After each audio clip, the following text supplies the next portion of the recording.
Olá, pessoal, boa tarde!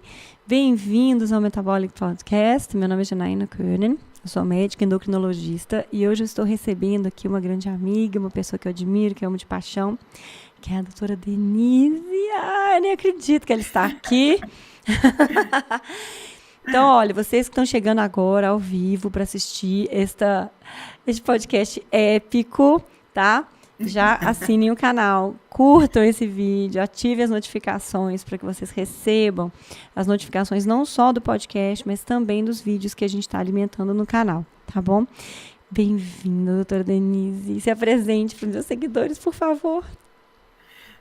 Eu que, em primeiro lugar, quero agradecer a oportunidade de estar aqui contigo. Já foram grandes nomes nessas cadeiras aí, e eu fico muito feliz de ser mais uma convidada sua. Eu sou da mesma forma que você falou aí, fiquei lisonjeada, mas eu sou mega sua fã e te agradeço de coração o convite. Então, para quem não me conhece, meu nome é Denise de Carvalho, eu sou médica, a minha primeira formação é cirurgia geral, sou formada aí há 25 anos e exerci a cirurgia geral por um tempo, depois eu fui para a endoscopia digestiva, que foi a minha segunda especialidade, depois eu fui para perícias, eu sou médica perita também, trabalhei para o governo federal por mais de 10 anos, e há mais de 10 anos também eu trabalho ainda com o sistema digestivo, porque, para quem não sabe, né, o cirurgião geral, a clínica do cirurgião geral é a gastroenterologia, né, no consultório.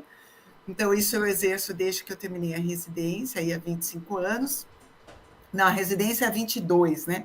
Aham. E eu estou há mais ou menos uns 10 anos aí trabalhando sob um olhar que a gente chama de funcional, né? Um pouquinho mais de 10 anos, que é a mesma especialidade, porque a medicina funcional não é uma especialidade médica, é apenas uma forma de visualizar um ângulo um pouco diferente das mesmas patologias. Então, eu tenho a honra aí de trabalhar com o sistema digestivo, que é, na verdade, a base da medicina funcional, né? Então, o sistema digestivo, eu tinha a sorte de trabalhar com um sistema que eu nem sabia o grau de importância dele.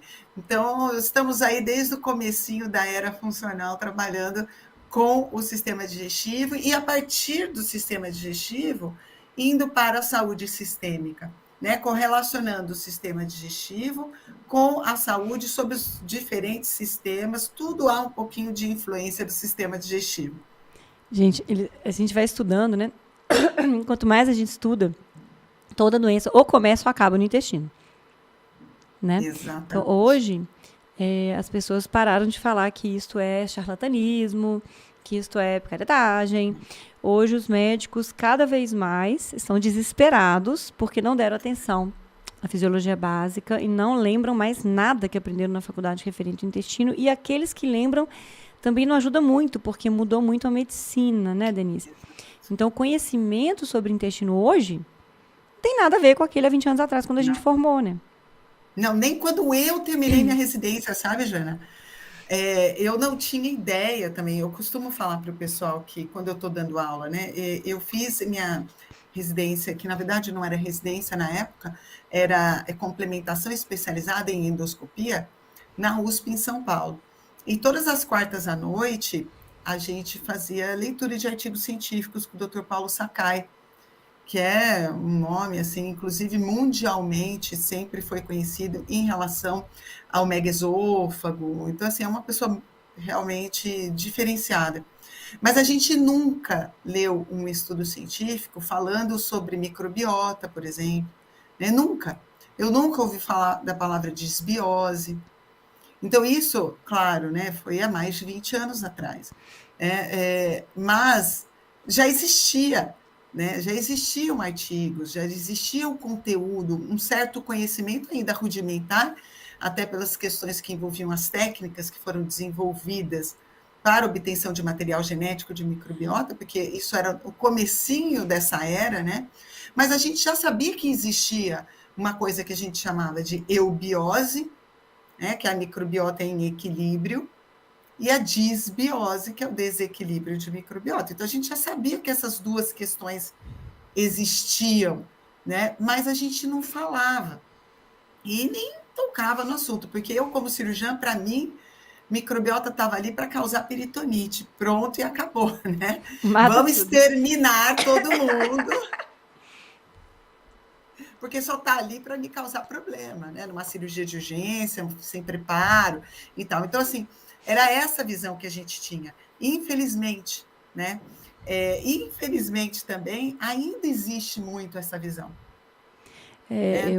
eu quando eu estava na aula da longevidade, uma vez o Ítalo falou assim, não, porque se você nasceu de parto cesárea, não mamou no peito da sua mãe, acabou. Você nunca vai ter uma microbiota decente, acabou. Se você tomou um monte de antibiótico na sua infância, não há recuperação. Cara, eu fui só aprofundando sua fala, porque eu nasci de parto normal, até mamei no peito, mas eu tomei tanto antibiótico a vida inteira, né? E eu me entupia de probiótico, né? Eu comprava aqueles probióticos de manhã, de tarde, de noite, e nada melhorava mesmo, né? Até eu mudar meu estilo de vida. Então, e você deu uma aula no congresso que eu amei, sobre probióticos, né? E o uso indiscriminado. E eu achei muito boa, sabe? Porque, inclusive, a gente estava aprendendo a usar. E eu fiquei sempre na dúvida, pô, mas eu tinha entendido que isso não era tanto a resposta, e eu estava me esforçando para comer comida fermentada e melhorar a minha... Né? Eu falei, não vou tomar. E aí eu realmente, depois da sua palestra naquele congresso, que foi brilhante, né? Aí eu tirei minhas dúvidas todas, falei, não, realmente. E é disso que eu quero que a gente fale muito disso aqui, porque realmente, né, esse conhecimento está muito misturado na internet, nos livros e nos artigos também, né? Tem para todo gosto. Exatamente. Tem para todo gosto e a gente entende, né, Jana? Por quê? Há uma tendência da gente querer um quick fix, né? O que eu posso tomar que me resolva tudo isso, o que regule tudo isso, né, sem que eu tenha que fazer nada mais. Então, surge aí o probiótico como uma pílula mágica, né? E é uma tendência nossa na medicina procurar aquela pílula mágica, né, que vai resolver todos os seus problemas. E isso também teve vamos dizer assim, um interesse da indústria do probiótico. Né? Por quê? Porque eu faço eu vou te dar um exemplo. A gente tem probióticos hoje, que a gente chama de psicobióticos, que são probióticos voltados para a saúde mental. Então, é uma cepa específica, já existe no Brasil e tal. A própria empresa, né, que vende esse probiótico tem um outro probiótico com nome diferente, que é exatamente a mesma cepa, na mesma quantidade. Só que eles vendem para tratar síndrome do intestino irritável e o outro eles vendem para tratar depressão.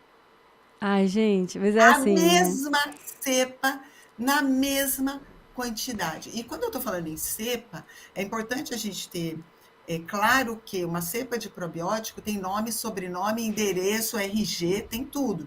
Então, é uma cepa catalogada num banco específico. Então, aquela cepa tem uma letra, normalmente é a letra que identifica o banco, uma ou duas letras, e depois dessas letras vem um número, que é o número da cepa. Então, vamos dizer, Lactobacillus reuteri, vamos dizer assim. Ele tem uma letra AN5916. É aquela cepa específica que foi usada no artigo científico específico que deu o embasamento para a existência desse suplemento, desse medicamento.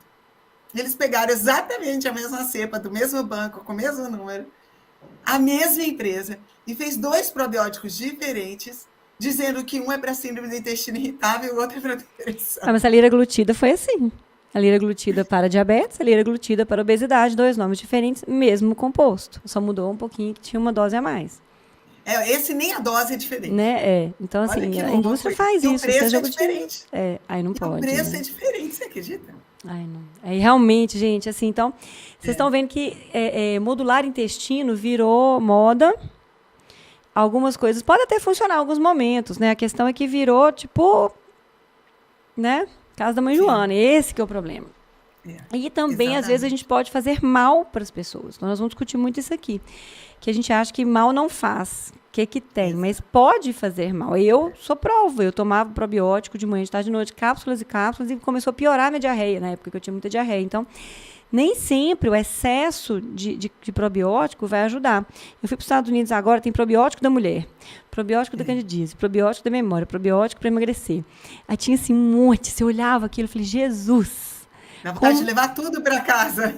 como que o ser humano consegue escolher? Não, eu não. Eu fiquei mais para os cogumelos e nootrópicos e outras coisas que eu curto. Mas Uhum.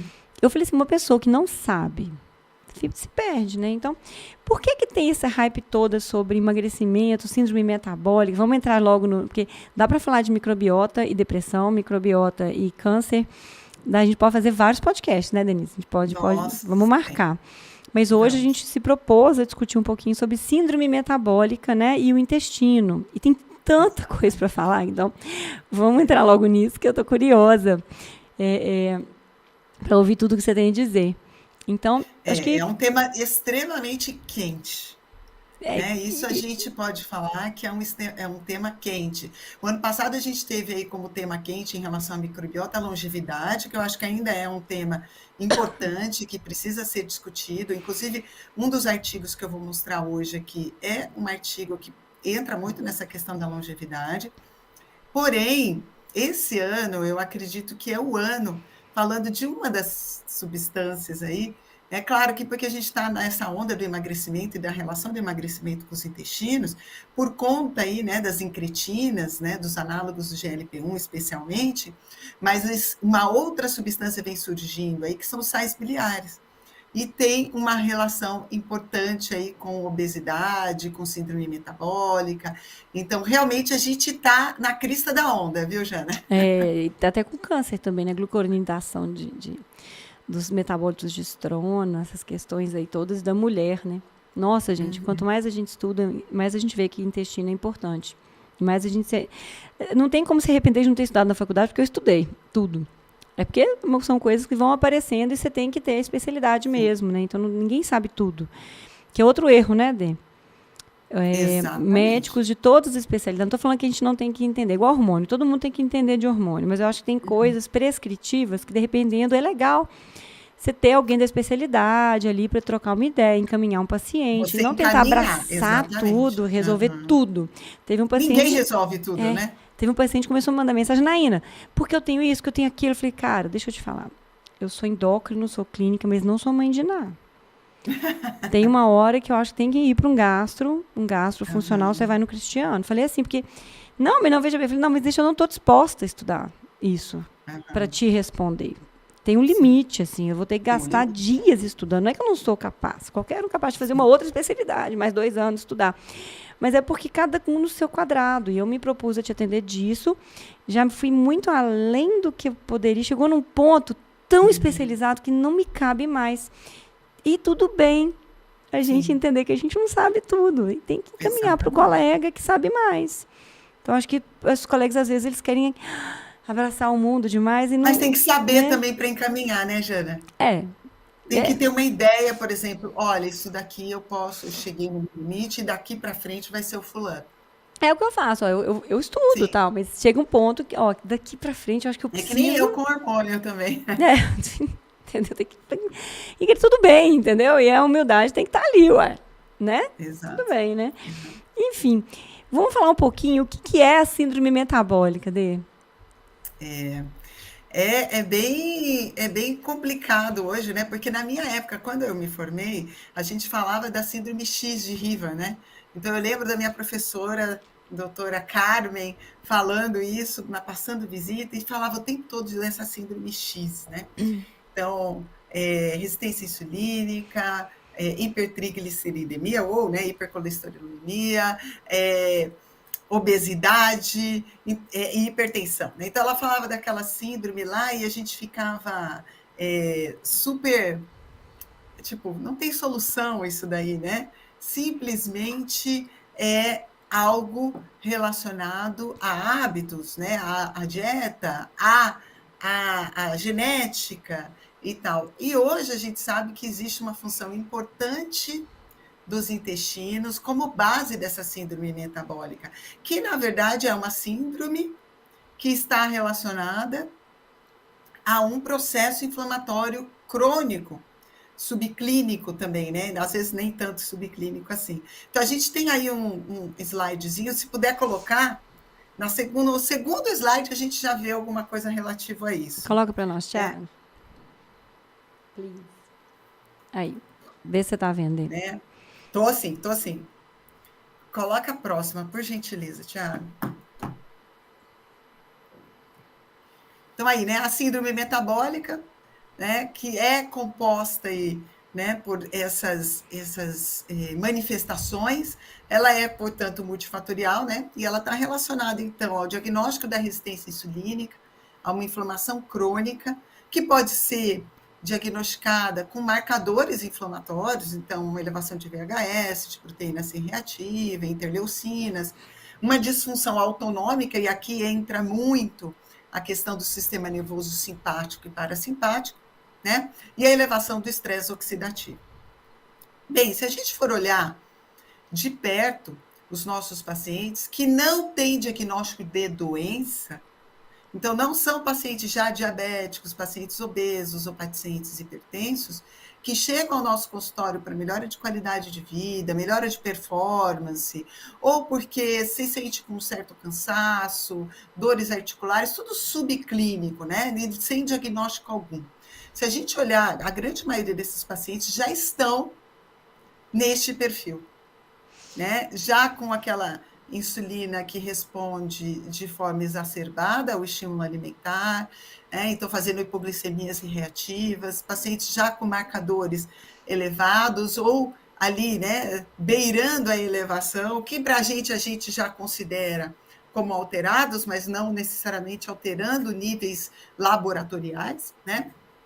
Pacientes com alterações de sono, pacientes ansiosos, pacientes estressados, com alteração dos níveis de cortisol, né, e catecolaminas e tal, e esses pacientes já têm um nívelzinho de estresse oxidativo elevado. Isso, antigamente, a gente nem ia considerar, porque a gente só considerava na hora que já tinha o diagnóstico pronto. A gente nem enxergava isso, a gente não enxergava.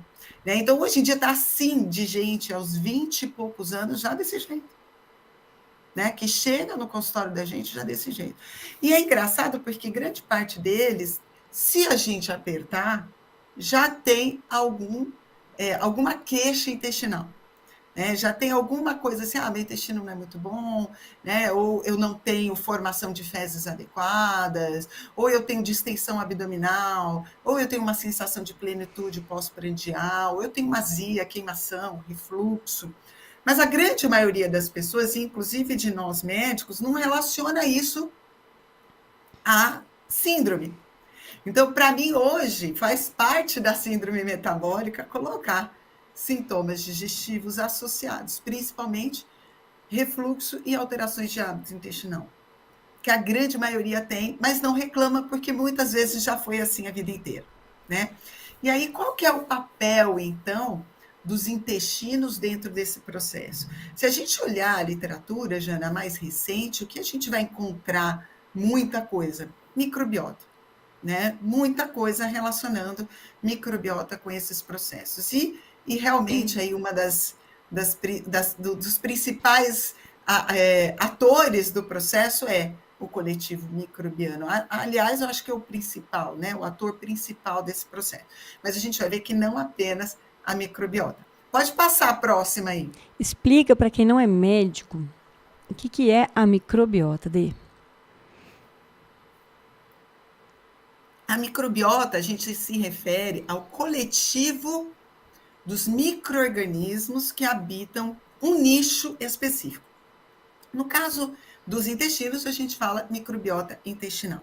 Porque a microbiota intestinal seria o nicho mais importante, né? Por quê? Porque a microbiota, ela está em íntimo contato com a pelezinha do intestino, então com a mucosa.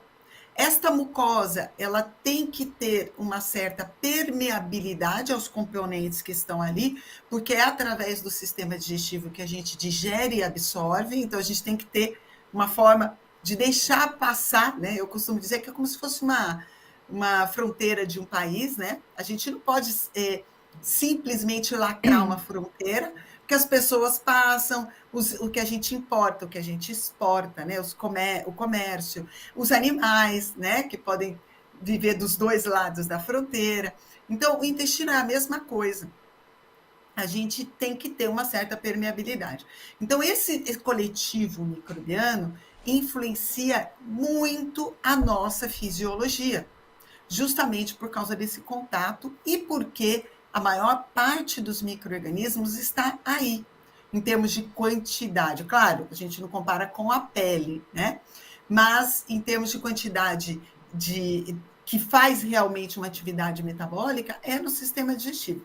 A gente tem microbiota na mucosa oral, nas vias respiratórias, na árvore urinária, no sistema genital, né, principalmente no feminino, mas que tem atividade metabólica mesmo, que a gente, pelo menos é o que a gente sabe até hoje, tem muita coisa que a gente ainda precisa saber, é no sistema digestivo. Então, esse coletivo microbiano, ele vive como qualquer nicho ecológico, num equilíbrio tênue entre várias famílias diferentes, competindo por espaço e alimento. Né? E como no sistema digestivo é onde passa o alimento, né? Então a briga lá embaixo não é fácil para quem vive por ali, né? Então existe uma competição muito grande, que é muito bom. Quanto mais diversa a microbiota, mais competição. Ninguém cresce mais do que o outro, tá todo mundo ali, né? E é bom também a gente lembrar que microbiota não é só bactéria. A gente tem vírus, a gente tem parasitas, que a gente chama hoje de parasitoma, né? E a gente tem leveduras, a gente tem fungos, a gente tem as arqueias, que estão entre um e outro, né? Não é nem bactéria, não é nem fungo. Então, a gente tem ali muita gente competindo por espaço e por alimento. E a nossa vida hoje no planeta, ela só é possível porque a gente desenvolveu uma relação de simbiose, onde dois tipos diferentes biológicos, os seres biológicos, nós e os micro-organismos, vivemos em harmonia e a nossa convivência é indispensável um ao outro. Então, já quebrando aquilo que eu falava lá atrás, que eu achava horrível, falar em micro-organismo no intestino, porque aquilo para mim era infecção, ou seja, não servia para nada. E hoje a gente sabe que a nossa vida, enquanto espécie nesse planeta, só é possível pela presença da microbiota. E vice-versa, nós somos os braços e as pernas que eles não têm para procurar comida. Então, realmente é uma relação linda, maravilhosa e de simbiose. Tá, então qual é o papel dessa microbiota no que se refere à síndrome metabólica, sem esquecer que a síndrome metabólica está aí na base das doenças crônicas não transmissíveis. Então, diabetes, hipertensão, não transmissível também já é uma discussão, até pelo papel da microbiota na gênese e na manutenção dessa síndrome. Por que eu estou falando não transmissível é uma discussão? Porque a gente já tem estudo com ratinhos mostrando um ratinho magro, quando ele recebe a microbiota de um ratinho obeso, ele levando a tendência à obesidade também. E vice-versa, né? Exato, como se a obesidade fosse uma doença transmissível, Então, quando a gente olha o papel da microbiota na gênese e manutenção da síndrome metabólica, a gente já pode até discutir que talvez a síndrome metabólica seja, até certo grau, também transmissível através da microbiota, Então, essa microbiota, já dei um resuminho aí, que ela existe, ela realmente exerce uma influência no processo que envolve a síndrome metabólica por várias vias. A primeira aqui que a gente colocou foi por substâncias produzidas pela microbiota. E ali eu usei o exemplo da trimetilamina, que é um derivado do metabolismo da colina. Então, não pode consumir colina, não tem nada a ver isso. Tá? Que é aquilo que a gente fala, por exemplo, da carne, que é rico em colina. Isso não quer dizer que a pessoa que come carne vai ter mais síndrome metabólica, né? Hoje a gente está relacionando, na verdade, ao consumo, por exemplo, de carnes curadas, né? Então, o salame, as carnes que são mantidas sob conserva, que sofreram a ação de uma microbiota já antes de serem consumidas, né? Mas, na verdade, o problema não é a colina, né? É a microbiota do indivíduo que, em contato, transforma esse metabólito, né? E que vai ser gerado, e no final, no fígado, né? Então, a gente sabe que a trimetilamina está relacionada à síndrome metabólica, doenças cardiovasculares, a gente já sabe disso. Então, seria uma substância modificada do meio através da ação da microbiota, O né? D, Então, essa... só uma pergunta. No caso do triptofano, muita gente quer suplementar, só porque eu acho que tem a ver isso que você está falando, quer suplementar triptofano para ansiedade, para virar 5-HTP, para virar serotonina no final. Mas se a pessoa está com o intestino todo inflamado, essa microbiota vai para a via da quinurenina, né? Que aí acaba Exatamente. piorando e não vai para o lugar que você quer. Então, e tem a ver a mesma coisa, mais ou menos o raciocínio? Sim, uma microbiota disfuncional, né? Uma microbiota que está relacionada à produção de citoquinas inflamatórias, é uma microbiota que altera as nossas vias metabólicas. No caso do triptofano, o triptofano ele pode ir para 3 vias diferentes, né? A via da serotonina e melatonina, a via da quinurenina e a via do indol. As 3 vias são influenciadas pela microbiota. Indol diretamente, porque o indol é um metabólito da microbiota em contato com o triptofano, né? E as outras vias, porque se eu tenho um processo de produção de citoquinas inflamatórias, eu tenho um estímulo a uma enzima, que se chama IDO, que desvia o metabolismo mais ainda para a via da quinurenina, sobrando menos para a via da melatonina e da serotonina. Então, isso é um papel também da microbiota, né, nos intestinos especificamente. A via da quinurenina, ela já é preponderante em relação às outras, né? Ela, entre 94% e 95% do metabolismo do triptofano já vai para essa via, que é importante. As pessoas só olham de forma negativa, né? Mas é uma via importante. O grande problema é quando desvia demais, e a microbiota tem um papel nisso também, que é uma via inflamatória, né? Quando está acima do que deveria, é uma via inflamatória, e não só para os intestinos, como também para o cérebro, né? Então, é uma via de neuroinflamação. Então, esse é um dos caminhos, vamos dizer assim, que a microbiota influencia nas doenças psiquiátricas, por exemplo, que também são doenças inflamatórias crônicas não transmissíveis, né? Até agora, pensando, são doenças não transmissíveis, né? Então, realmente, do triptofano, então a gente sabe que se eu desvio demais também para a via do indol, eu também tenho processo inflamatório. Está relacionado à neuroinflamação, em outras alterações, inclusive hormonais, né? Então, a gente sabe que realmente, por exemplo, a trimetilamina é também um metabólito que é influenciado pela microbiota, né? Então, esses metabólitos que alteram nossa relação com a insulina, alteram a nossa relação até com o colesterol, o cálcio e tal, são metabólitos que indiretamente, através da microbiota, também levam ao aumento da possibilidade de síndrome metabólica. Claro que nunca é uma coisa sozinha, né? Nunca é, né? Porque essa microbiota também depende do que a gente come, né? Numa relação de causa e efeito, mas há uma relação de associação importante, né?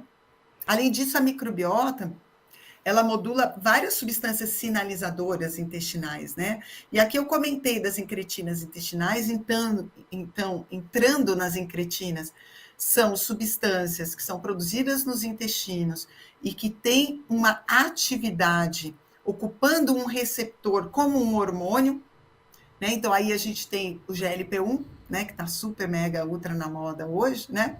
Mas não só o GLP-1, né, e com seus análogos aí, a gente tem o GIP, né, a gente tem a glicentina, o neuropeptídeo Y, O peptídeo pancreático, que é do pâncreas, mas, né, também é do sistema digestivo, a amilina, né? Então, a gente tem várias substâncias aí que atuam ocupando um receptor e são como hormônios, né? E a microbiota também influencia na secreção desses hormônios.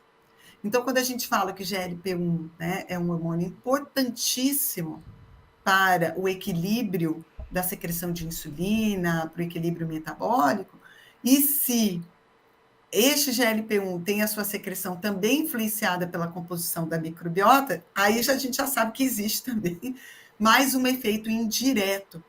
E atualmente, Jana, a gente tem falado muito sobre os sais biliares, né, que são substâncias produzidas pelo fígado como metabolismo final do colesterol, e elas têm uma ação muito importante na emulsificação de gorduras, né? Então, na digestão de gorduras, transformando a gordura em uma camada única, que a gente chama de micelas, facilitando a ação da lipase pancreática. Mas por muitos anos a gente achou que era a única função dos sais biliares.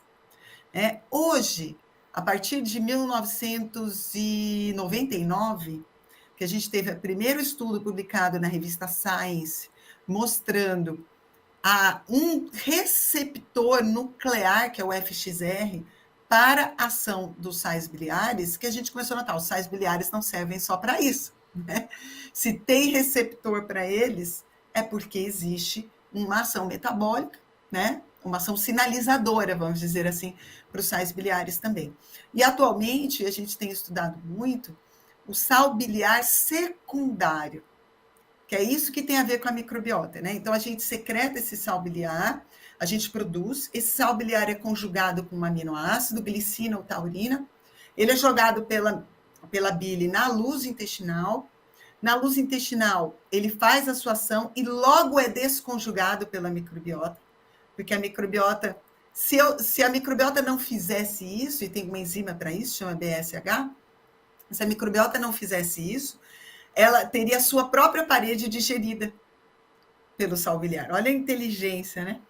Aí ela desconjuga esse sal biliar, então ele é um sal biliar desconjugado, e viajando pela luz intestinal mais distalmente, uma outra microbiota pega esse sal biliar, modifica, e aí transforma esse sal biliar em sal biliar secundário.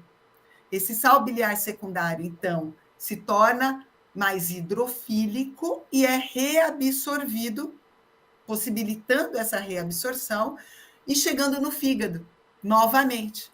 Lá ele é reconjugado, especialmente com um aminoácido que se chama taurina, e é secretado de novo na luz intestinal.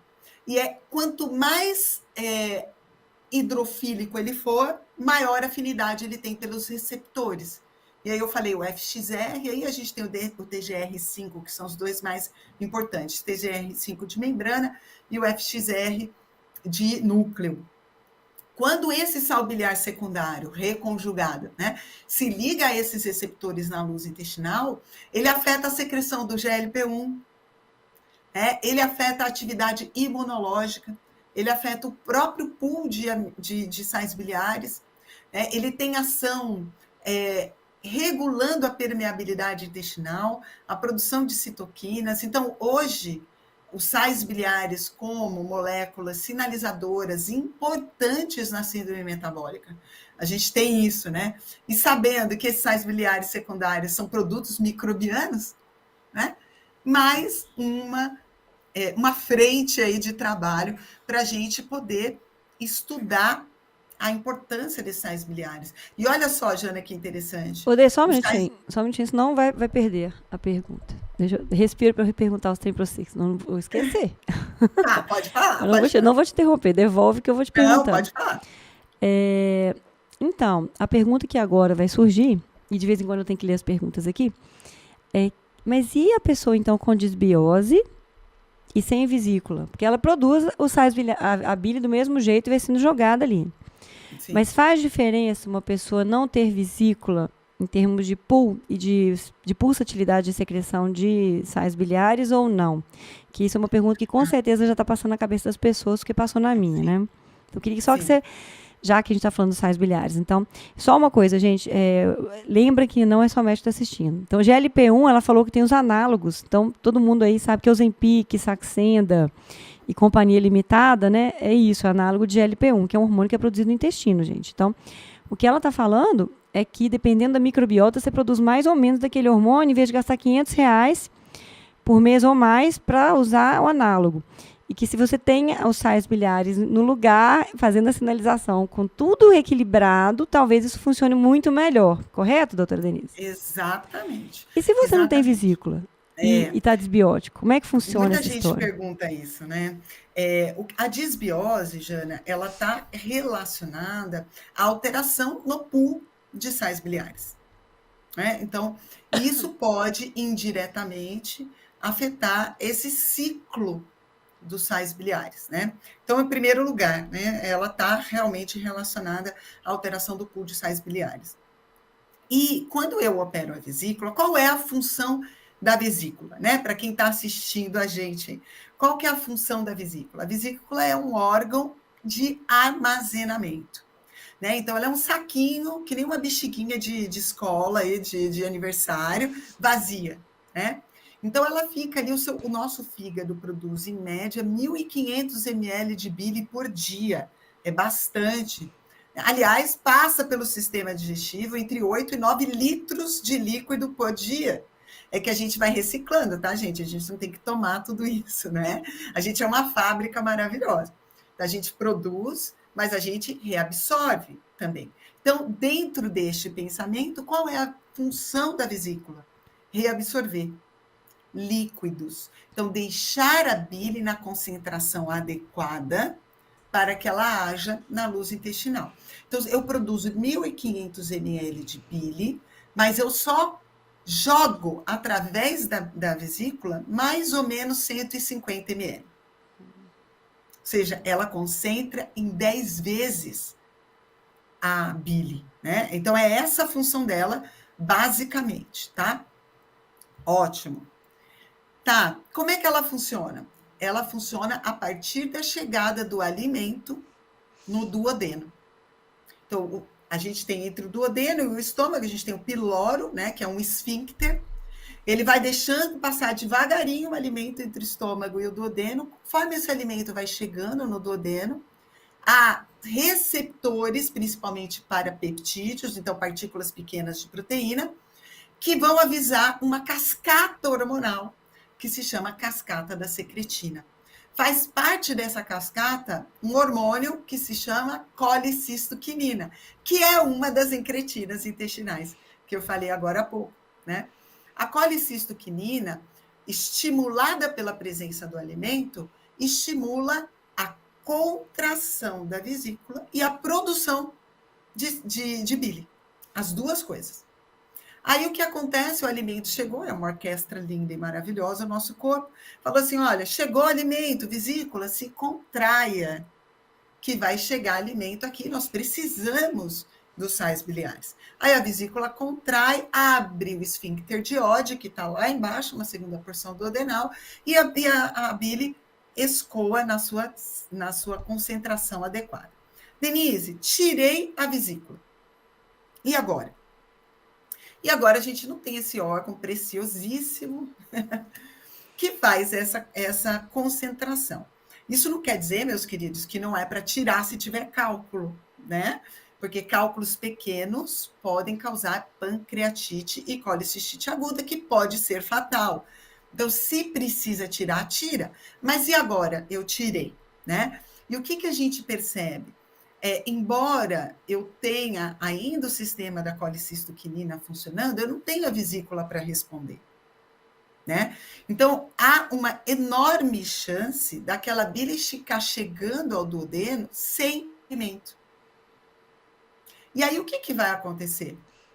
A microbiota que está por ali, não é para ter muita microbiota aí, mas tem. O que ela vai ficar fazendo com aquela bile que está chegando?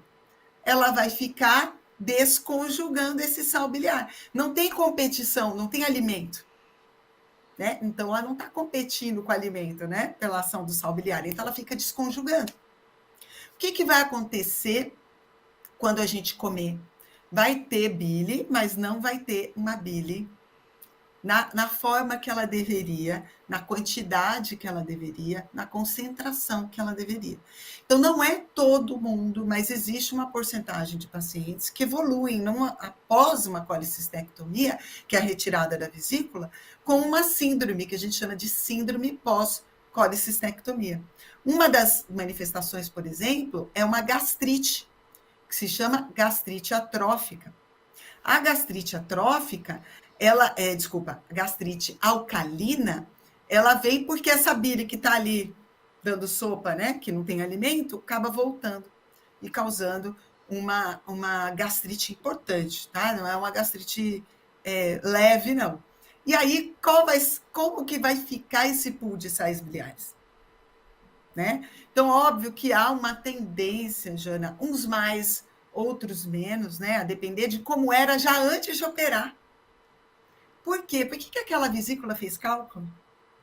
Já começa a discussão aí, né? Porque a vesícula não é para ter cristal de colesterol, né? Se tem cristal de colesterol, normalmente está relacionado ou um MTHFR, uma deficiência de colina, tá? Porque a colina tem uma ação de solubilização da bile, né? Então, se a pessoa come pouca gordura, não come carne, né? Que foi a febre aí dos anos 80, né? Tinha muito mais, né?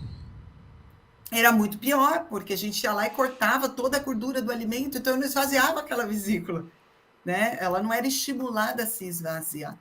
Então, óbvio que há uma tendência maior, a gente tem uma alteração desse equilíbrio, né?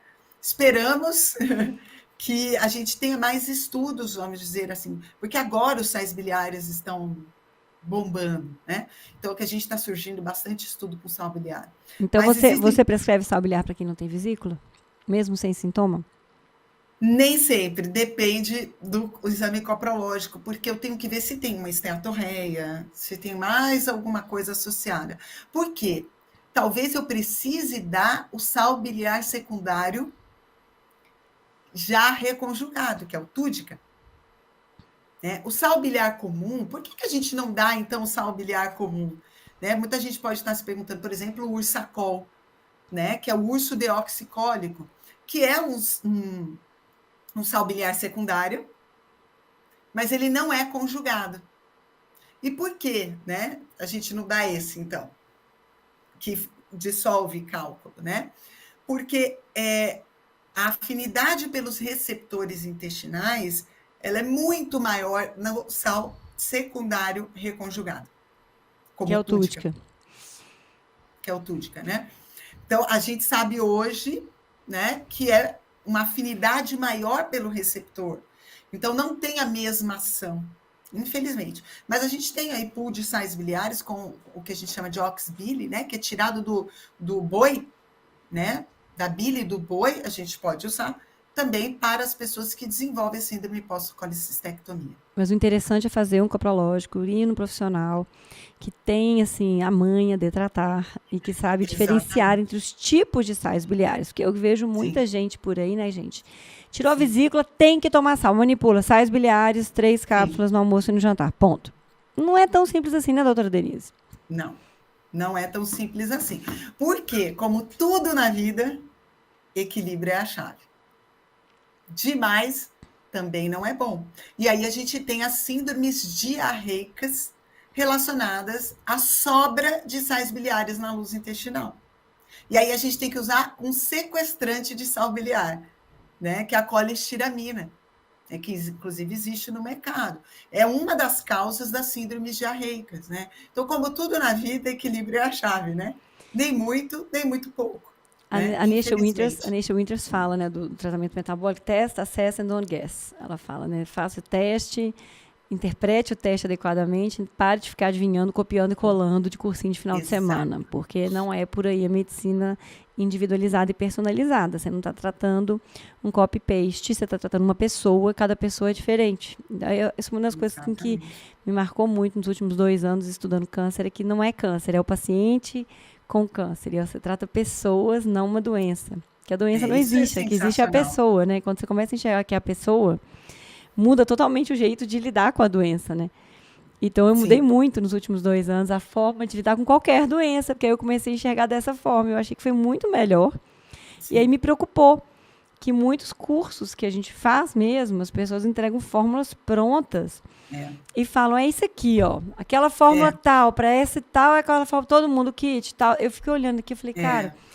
não é bem assim, A chance de dar errado é enorme. não é? Enorme. Obrigada. Enorme. Pois é. Enorme. E assim, então essa hype, então, os sais biliares tem toda uma relação com a síndrome metabólica. E aí, eu tenho que te perguntar um tanto de coisa, tá acumulando aqui, Dê. Tem muita gente assistindo ao vivo, essa tá com o Ibope muito alto, filha, olha só. Vamos lá, Ó, vamos ler pergunta, gente, que a gente retoma. Que essa conversa tá muito interessante. Então, olha só.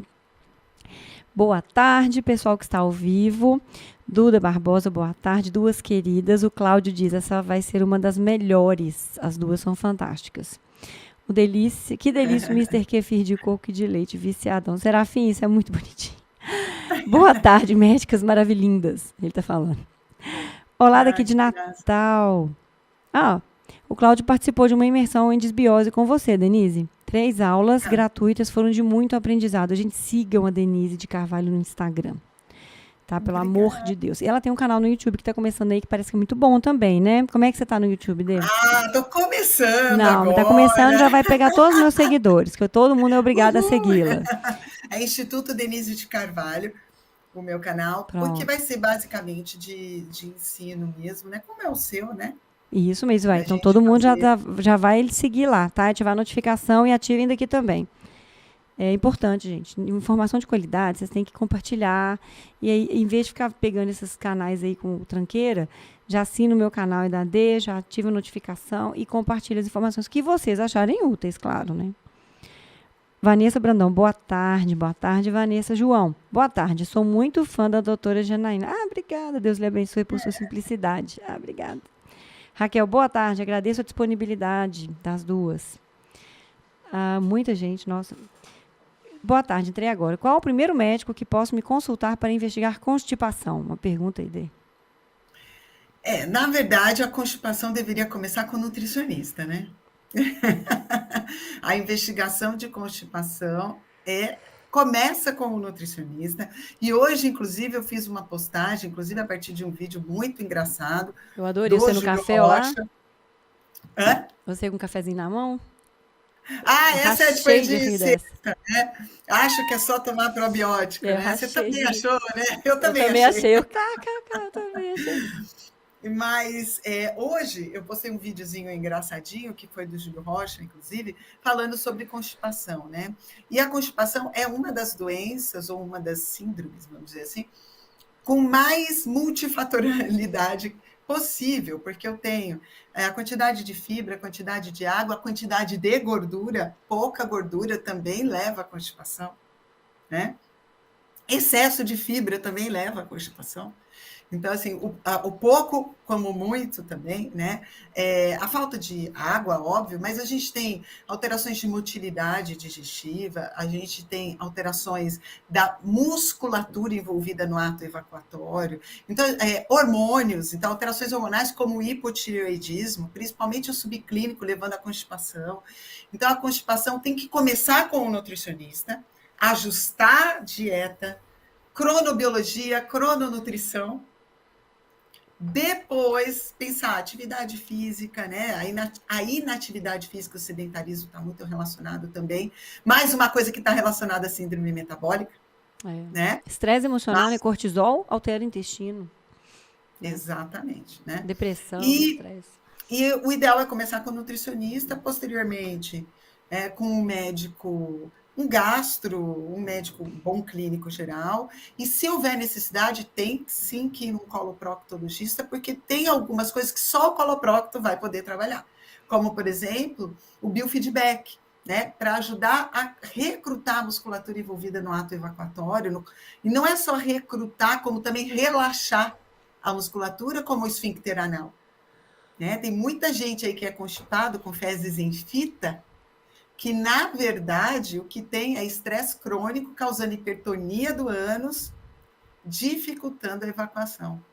Ó, Então, É um processo, não é muito fácil, não. E sabe, Jana, a gente está num dos países mais constipados do mundo. É Então, se mesmo. fosse só comer fibra, Não é? A galera come que muita coisa que se né? julga ser laxante, né? E Exato. fibra. Então, não é só comer fibras, né? Então, isso é importante a gente deixar claro, porque o Brasil a gente tem frutas, verduras e legumes o ano inteiro, né? Não tem essa desculpa. Por exemplo, nós somos muito mais constipados que os países nórdicos, que não tem fruta, verdura e legume como a gente. Mas ela tem Só mais que eles comem gordura, mais né? gordura, exatamente. Chama paradoxo norueguês. Então, aparentemente, né, Mas parece que a eu, gente estaria em vantagem, mas a gente não está. essa questão, né, de alimentação com o intestino é uma coisa tão difícil, né? Porque a gente tem tribos que comem só carne, tribos que comem só verdura, só vegetariana e tal. Tribos que comem só grãos.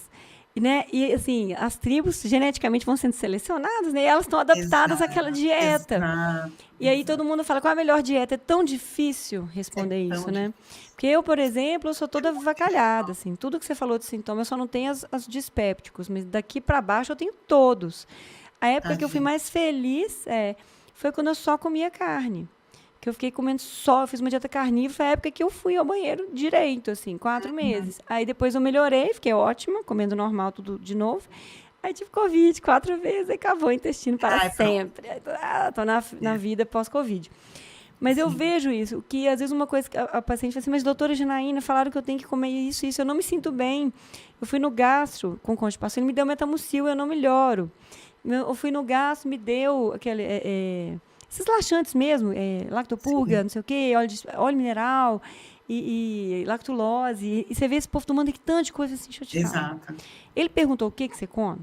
Não. Ele olhou seus hormônios? Não. Quanto tempo durou a consulta? 20 minutos. Eu falei, velho, não tem É, condição. tem jeito. Não vai resolver sua vida em 20 minutos. Você precisa de um médico que te escute, porque eu entendo que consulta de intestino tem que ter uma escuta, né? Assim, Nossa Senhora! tanta Porque mexe com coisa. tudo. Mexe com E eu tudo. costumo dizer para os meus alunos assim, a desbiose é uma bênção, porque porque para você regularizar um ambiente intestinal, não existe a pílula mágica, né? Nós já sabemos disso. Não existe uma dieta única. Não existe nada que seja para todo mundo, né? Mesmo porque cada desbiose é como uma impressão digital. Ninguém tem uma desbiose igual a outra, né? Nem irmãos gêmeos têm uma microbiota igual a outra, né? Então você imagina eu tentar estabelecer um protocolo para isso. É praticamente impossível e fadado ao insucesso.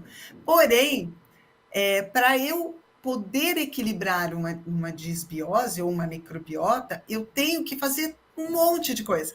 E tudo isso que eu for fazer vai fazer bem para a minha saúde. Né?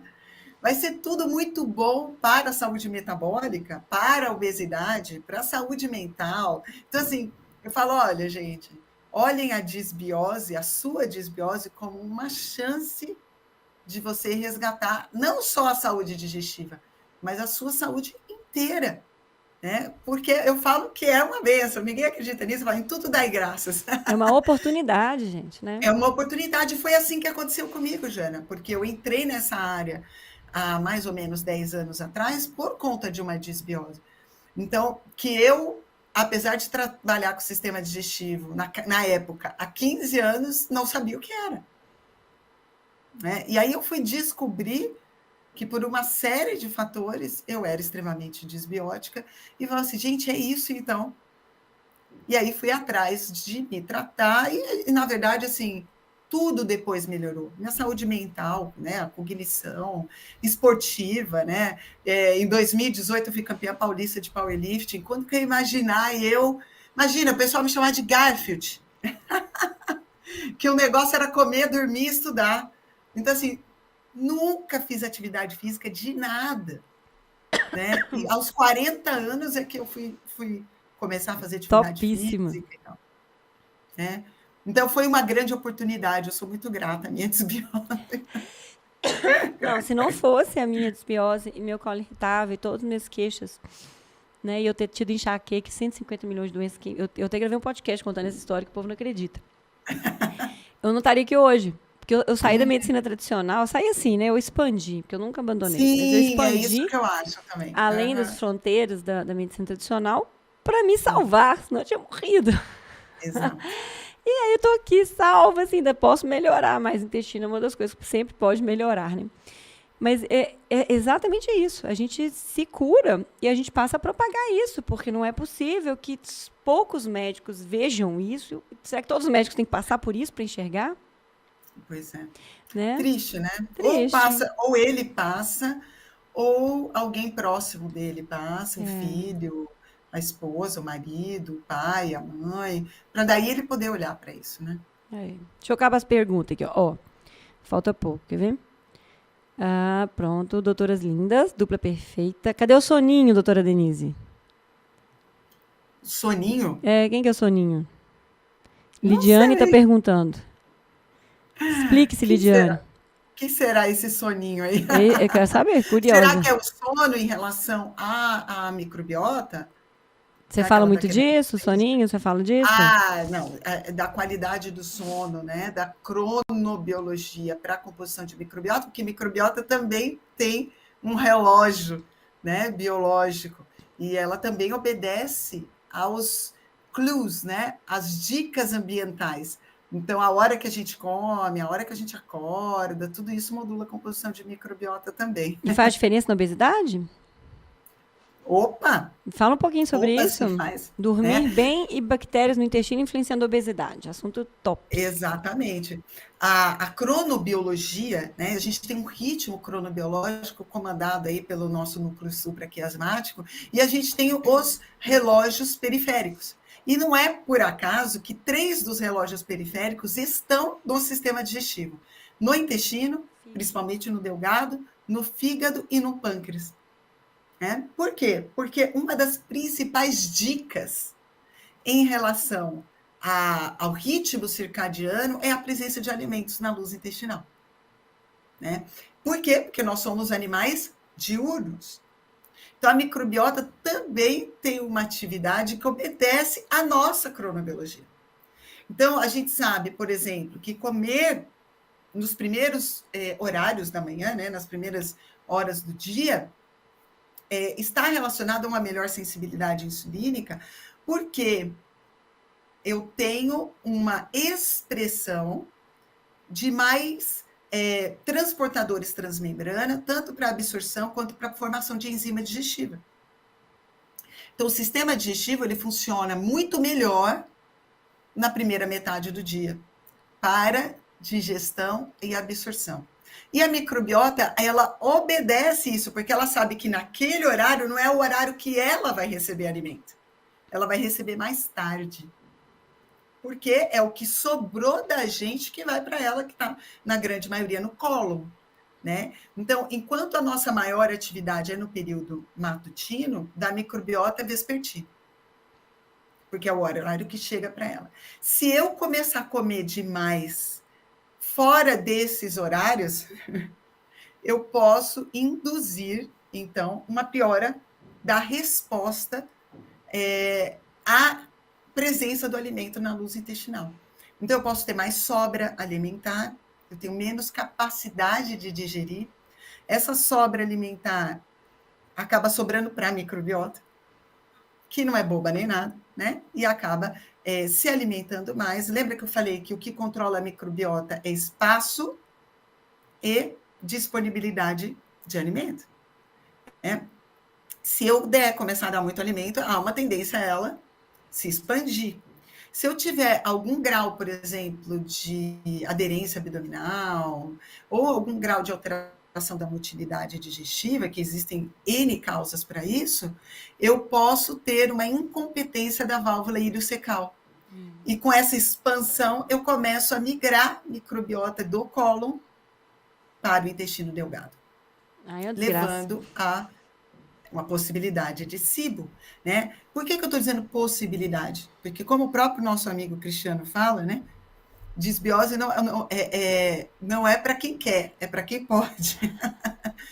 Porque eu tenho mecanismos intestinais de evitar isso, né? Mas em muitas pessoas esses mecanismos podem estar alterados, né? E com essas alterações evoluir aí com um hipercrescimento microbiano de Delgado, que por sua vez vai alterar o meu pool de ácidos biliares ou sais biliares, vai alterar a permeabilidade intestinal, vai alterar a produção de citoquinas inflamatórias e desenvolver ali uma inflamação crônica subclínica, né? Que está ali no slide, eu acho que está um pouquinho mais para baixo. Tá. Eu falando de permeabilidade intestinal. Ô, Dê, então será que aquele povo que faz jejum intermitente de manhã, de repente não emagrece nem a pau? Quando eles, porque às vezes eu sempre falo assim, pula o jantar em vez de pular o café e tal, a gente, né, assim, geralmente as pessoas, assim, quando a gente, se você quer fazer igual a gente era, né, na evolução e tal, ninguém ia caçar de noite, assim, exceto algumas eventualidades. Geralmente as pessoas caçavam quando tem luz, comiam quando tem luz, e à noite ninguém comia. Por que você não troca, faça a última refeição 5, 6 da tarde e jejua ao contrário? Aí a pessoa troca e começa a emagrecer. Você acha que tem a ver também com a cronobiologia e a melhor aproveitamento de nutrientes e também a questão energética? Sem dúvida nenhuma. Sem dúvida nenhuma. O ideal mesmo era a gente comer até o pôr do sol, né? Que é a dica, a outra dica. Então, eu falei, olha, que regula relógio biológico? A gente tem a dica da presença do nutriente na luz, né, digestiva. Mas a gente tem a principal dica, que é a luz ambiental, né? A partir do momento que o sol se põe, o ideal era eu não comer mais. E não é essa luz aqui não, tá, gente? Essa luz aqui é um problema. Essa luz é um problema. Manter essa luz acesa por muito tempo é um problema, né? Então, eu costumo falar, né? E isso a gente tem visto que agora a gente tem os estudos, mas claro, né? Mal interpretados, mal divulgados e tudo mais, né? O pessoal já faz fazer jejum, tá ligado? Não é isso. Jejuar né? é vida, reverte diabetes. A gente estava dando dicas para otimizar em algumas pessoas, porque afinal de contas tem tudo a ver comer quando é de dia e não comer quando é de noite. Exatamente. Então, começar o jejum mais cedo. Né? Comer até às 6 da tarde, por exemplo. Né? Eu falo muito isso. E o ideal é acordar e fazer o seu café, fazer uma meditação, né? Fazer atividades, esperar ainda 1 hora, 1h30, para daí quebrar esse jejum. Né? E esse seria o ideal. Claro que a gente precisa, isso daí vem a individualização tão maravilhosa, né? Que às vezes o ideal ou o ótimo é inimigo do bom, né? Então, a gente vai pegar o paciente e fazer uma individualização, o que é mais fácil para ele. Mas é uma dica, gente. Né? Pérolas da podcast da Jana com a Denise. Tá jejuando de manhã todo dia, porque você sente bem. Tanto faz para você a hora que você jejua, tanto faz. Você perdeu tantos quilos, está revertendo diabetes, né? Porque o jejum pode fazer isso mesmo, em vez de causar, como algumas pessoas absurdas, né? Quando você parece que viraram o cérebro, jogar no lixo, e ficou com a cabeça vazia e começa a falar coisa, mas enfim. Então, aí só que de repente você está em platô. Ou você começou a jejuar e emagrecer 1 grama.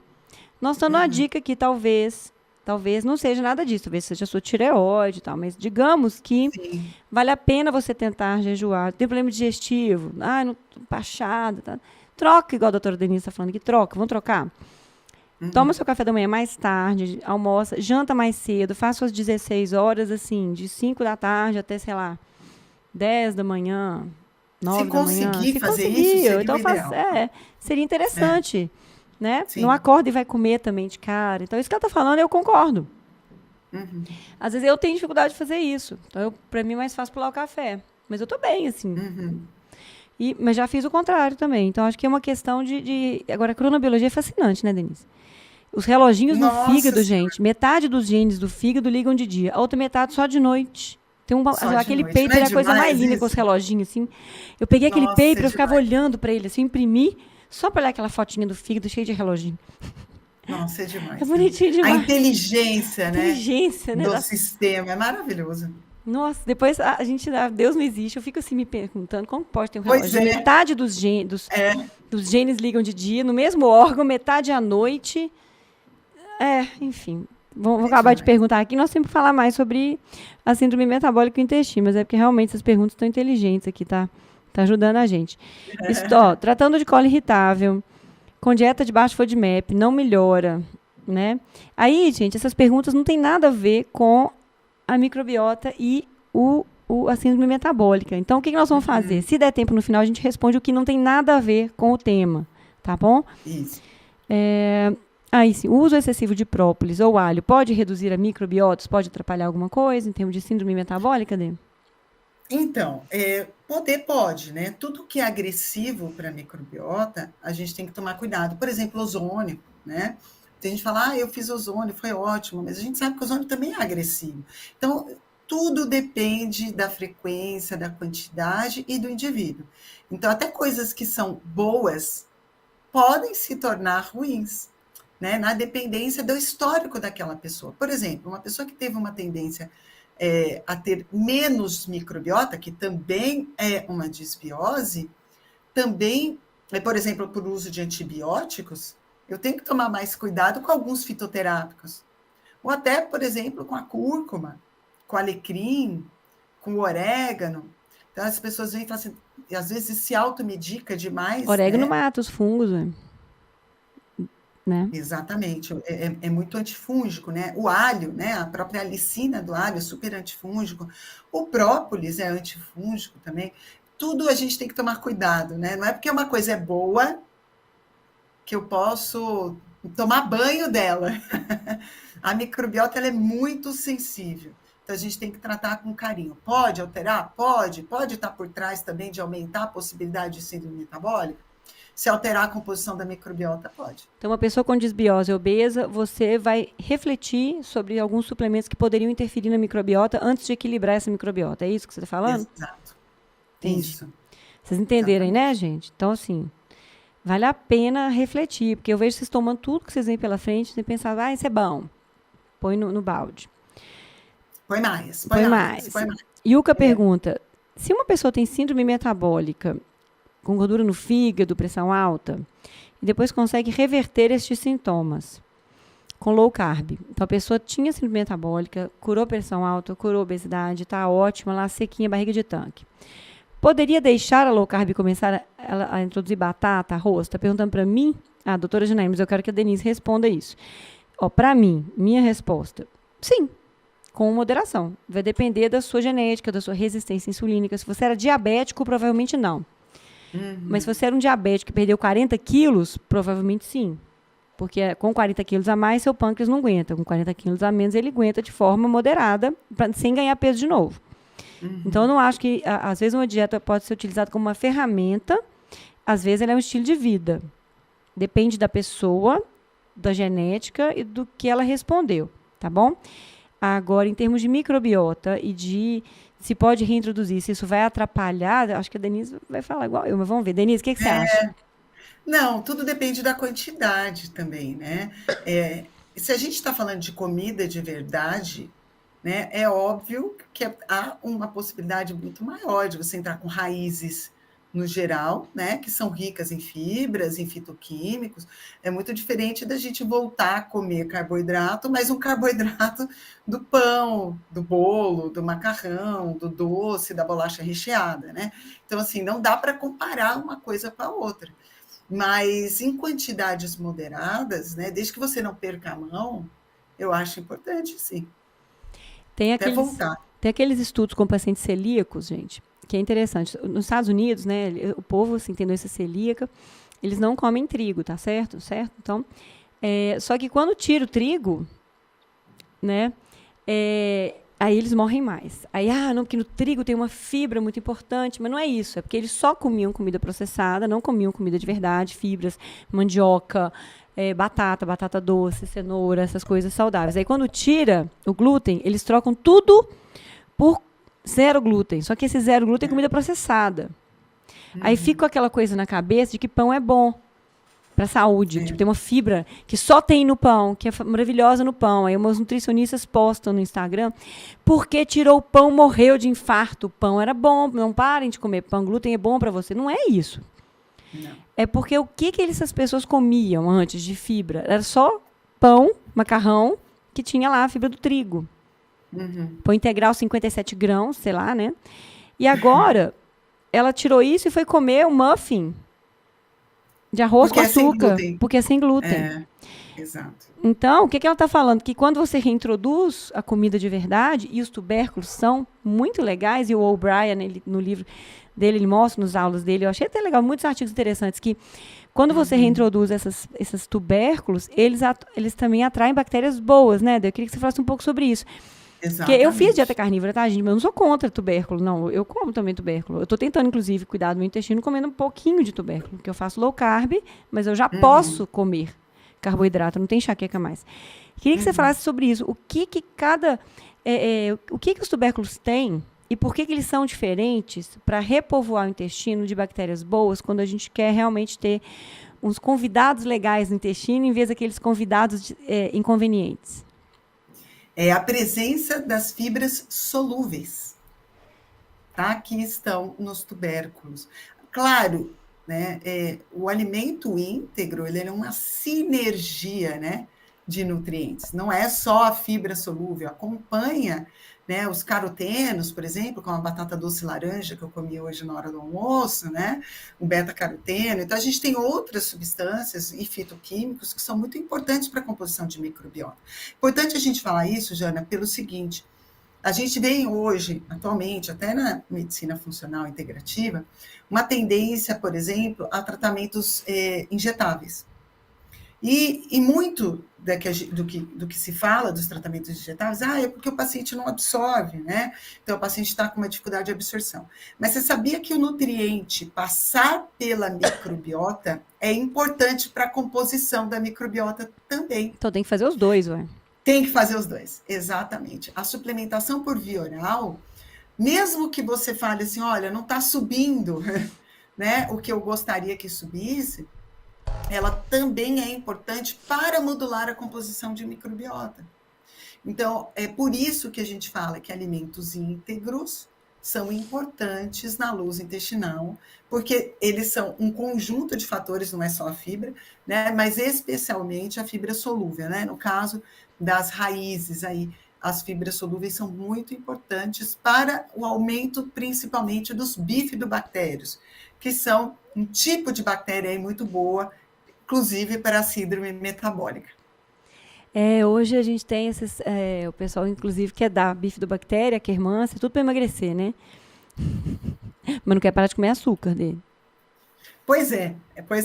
E eu tenho que não é só colocar, né, a bactéria lá, eu preciso dar condições para que ela sobreviva e que ela se mantenha lá, né? E para que eu tenha isso, obviamente, dando alimento para ela. O que é que ela usa para se alimentar? Né? Isso é muito, muito importante, pensando a longo prazo, né? Não pensando ali, porque o que acontece se eu só suplementar? A hora que eu parar de tomar, a gente tem estudo, inclusive um estudo muito importante na CEL de 2018, mostrando que, na verdade, pouca gente realmente povoa probiótico. Né? Ele modifica o ambiente, às vezes ajudando a manutenção de um pH, por exemplo, que vai facilitar a instalação de um certo tipo de bactéria, mas principalmente, após a retirada do probiótico, há uma tendência a voltar para o início, se eu não modifiquei junto com ele a minha dieta, meu estilo de vida, a água que eu tomo, eu não tirei o álcool, eu não parei de fumar, eu não fui fazer atividade física, porque a atividade física é um modulador de composição microbiana. Como que a atividade física faz isso, Demi? Isso é muito lindo, né?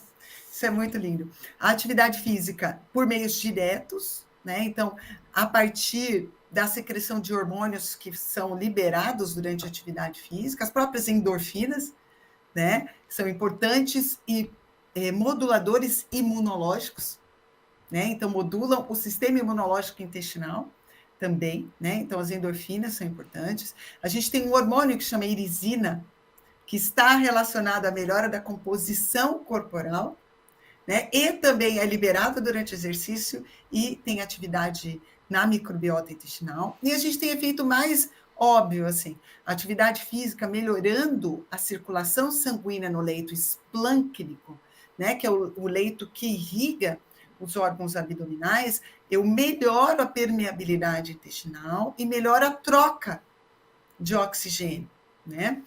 Entretanto, atividade física extenuante tem um efeito negativo sobre a microbiota e sobre o intestino, aumentando a permeabilidade intestinal, né? Alterando, inclusive, resposta imunológica após exercício. Então, como tudo na vida, mais uma vez, né? Exercício físico, 30, 40 minutos diário, elevando, obviamente, a frequência cardíaca, mas dentro de um limite, tendo o descanso para recuperação pós-exercício, tendo uma dieta condizente com o nível de exercício, né, em termos de calorias e micronutrientes, né? O repouso pós-exercício, tudo isso é importante também para a modulação de composição de microbiota. Então, é muito bonito, né? Eu até gostaria de fazer qualquer dia aí um curso sobre atividade física, porque eu gosto muito de atividade física, e modulação de microbiota e vice-versa, né? Porque hoje a gente também tem estudo mostrando que a microbiota pode motivar o exercício, né? Pessoas que gostam muito de exercício podem ter um ou outro tipo de família diferente, né? Então, olha que É bem interessante, doido, né? É sempre duas mãos, né? Essa questão do intestino para emagrecimento também, queria que você falasse um pouquinho, depois a gente vai responder mais perguntas, tá, gente? Leaky gut. Então, intestino permeável, né? Como que a gente está falando muito de microbiota, né? Que eu acho interessante demais. Mas intestinos e síndrome metabólica, dá para a gente falar um pouquinho também. Se você achar que tem mais coisa de microbiota com obesidade, pode falar, tá, Dê? Eu vou puxar um pouquinho aqui para a inflamação crônica do leaky gut. Então, intestinos permeáveis, tá? Aumento de permeabilidade intestinal, com essa inflamação do contato do conteúdo do intestino com o nosso sistema imunológico inadequado, como que isso vai aumentar a obesidade e a síndrome metabólica? O aumento da permeabilidade intestinal é algo que normalmente acompanha uma disbiose. Então, a disbiose, pelo aumento das citoquinas, há um desarranjo das tight junctions, né, que são aquele lacrezinho aqui, né, entre uma célula e outra, então faz o cadarço do sapato fica frouxo. Frouxo, e aí as partículas conseguem passar entre uma célula e outra, causa uma coisa que nós chamamos de endotoxemia. A endotoxemia é um estímulo ao sistema imunológico, como se a gente estivesse sendo atacado. Mesmo que não esteja entrando bactéria em si, mas está entrando partículas microbianas, que ocupam receptores específicos, que a gente chama de toll-like receptors, e estimulam o sistema imunológico. Então, é como se eu estivesse sendo atacado.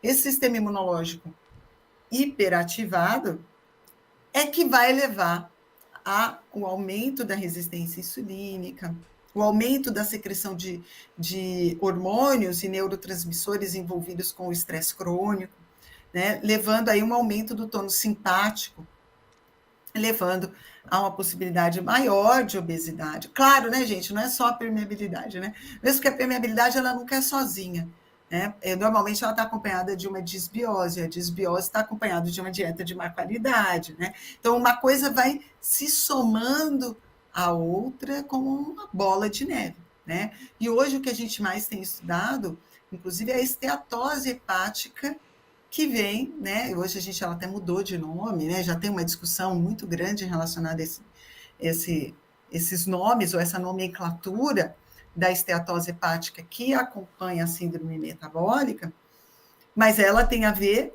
com o aumento da permeabilidade intestinal, a absorção de componentes sobrenadantes da luz intestinal, que estimulam o sistema imunológico, desencadeia a cascata inflamatória, né? E como a gente falou, a síndrome metabólica é caracterizada por um quadro de inflamação crônica, então pode ser, eu costumo dizer, né, que o banho-maria que está mantendo esse fogo aceso seja o intestino, né, a disbiose, com o aumento da permeabilidade intestinal. Vocês estão vendo tanto de coisa, gente, que o intestino vai influenciar na saúde, nas doenças autoimunes, na síndrome metabólica, resistência insulínica. Tiago, abre o slide dela, por favor, só para a gente ver se a gente está esquecendo alguma coisa aqui.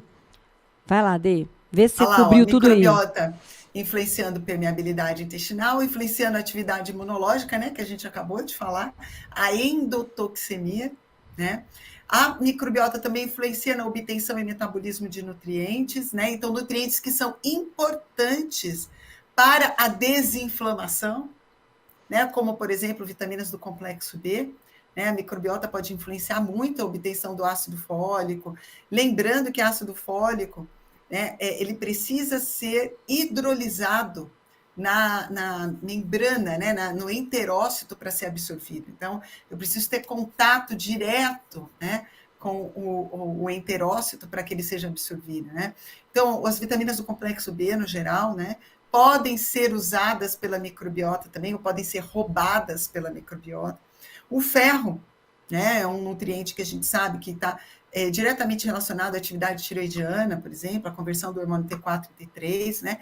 A microbiota influencia na obtenção do ferro, né? Também compete com a gente pelo ferro, porque o ferro é um nutriente que ajuda na replicação microbiana. Então, sabe aquele paciente que você fica dando ferro e ele não sobe a ferritina de jeito nenhum?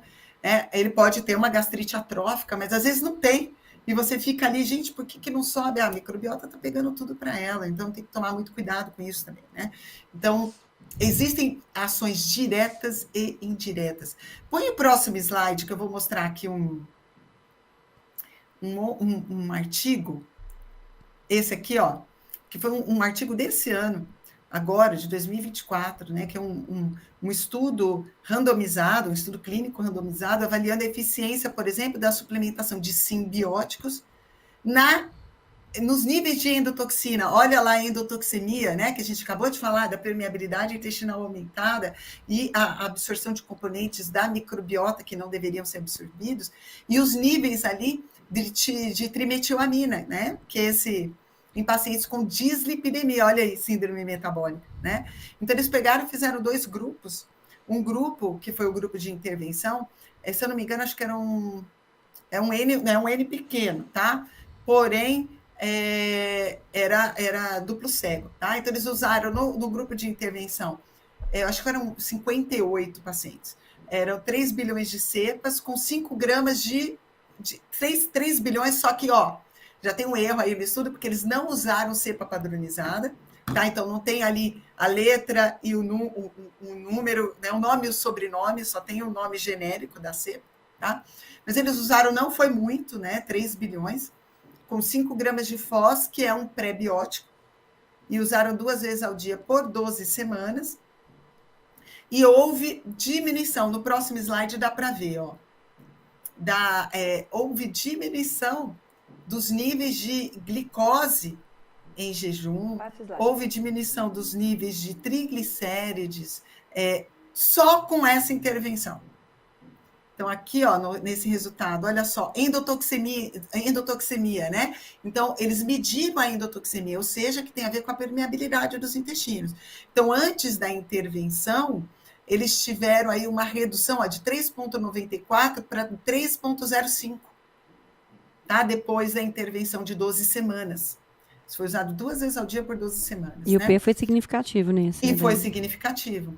A dosagem da trimetilamina, que é um marcador de permeabilidade intestinal e disbiose, a gente teve ali antes da intervenção 90,6 e após a intervenção 76,7.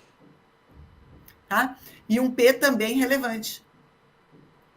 E ali, no último parâmetro, foi fasting blood glucose. Então, é a glicose em jejum, que foi de 106 para 93. Tá? Então, teve uma queda também aí da glicemia de jejum. A única coisa que eles não notaram diferença foi na pressão arterial. Mas eu acredito que foi uma intervenção muito curta, né, de 12 semanas. Talvez a longo prazo, até por mexer nesses parâmetros, pudesse mexer a longo prazo também na pressão arterial. Então, o que eles fizeram aqui? Foi uma amostra de que o aumento da permeabilidade intestinal, com a dosagem da endotoxemia, né, a presença de um metabólito de uma microbiota disfuncional, estavam relacionados à dosagem aí de glicemia em jejum. Né? Bem a gente legal, tem né, outro, gente? bem legal. Mostra bem legal. Assim. Tem um outro estudo aqui, que foi o efeito, esse também foi publicado agora em janeiro de 2024, mostrando a suplementação de probióticos ou simbióticos, tá? No risco cardiovascular em pacientes com síndrome metabólica. né? Então, foi uma revisão sistemática, uma meta-análise. E eles mostraram aqui que pacientes com síndrome metabólica podem ter melhora dos seus parâmetros metabólicos com a suplementação de probióticos e simbióticos, né? Lembrando que isso aqui é muito pouco quando a gente está falando em intervenção intestinal, né? Ou seja, mesmo uma intervenção pequena, né? E a curto prazo pode trazer benefícios na regularização através dos intestinos, né? Em melhorar os parâmetros de síndrome metabólica, né? A gente tem um outro, eu acho que eu coloquei logo depois desse. Isso, esse daqui é muito interessante, Jana. Não sei se você já conhece esse Eu artigo. assisti as primeiras palestras do Saad sobre isso. Sou querida do Saad, filho. Exatamente. E a Natália Tobar, que é essa primeira aqui O dos Saad, olha lá. autores, É dele o artigo. Quando ele exatamente falava, quando ele começou a falar aqui sobre da metformina, Unicamp. já estudava isso com ele. É aqui da Unicamp. Eu estou falando aqui a 1,5 km da Unicamp, né? Que eu moro aqui do lado da Unicamp. E a metformina, isso aqui foi um estudo da Unicamp, né? Ele foi publicado agora recentemente, mas é muito interessante porque a Natália Tobar, eu até conversei com ela achou o efeito da metformina sobre os intestinos, né? Aumentando a captação de glicose pela membrana lateral do enterócito e, com isso, modificando o pH intestinal. Então, um dos efeitos da metformina é através da modificação de composição de microbiota.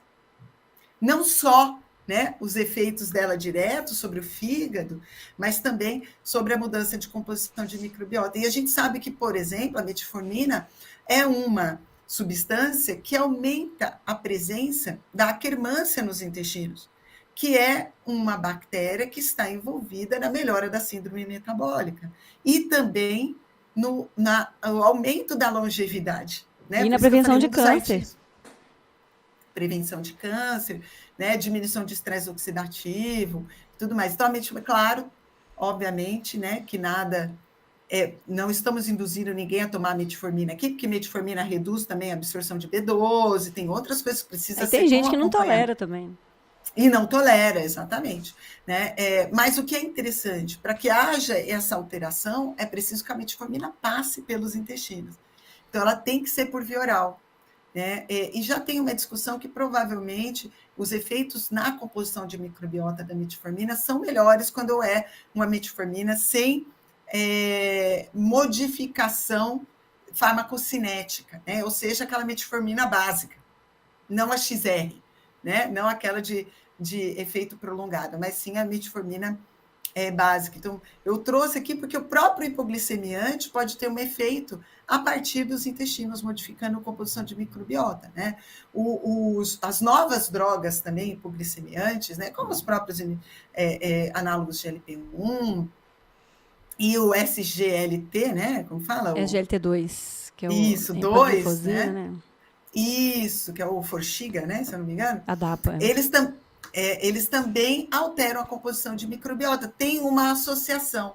A gente não sabe ainda tudo, né, que está envolvido no processo, mas talvez uma parte dos efeitos seja também a partir da melhora da composição da microbiota, diminuindo a possibilidade de síndrome metabólica.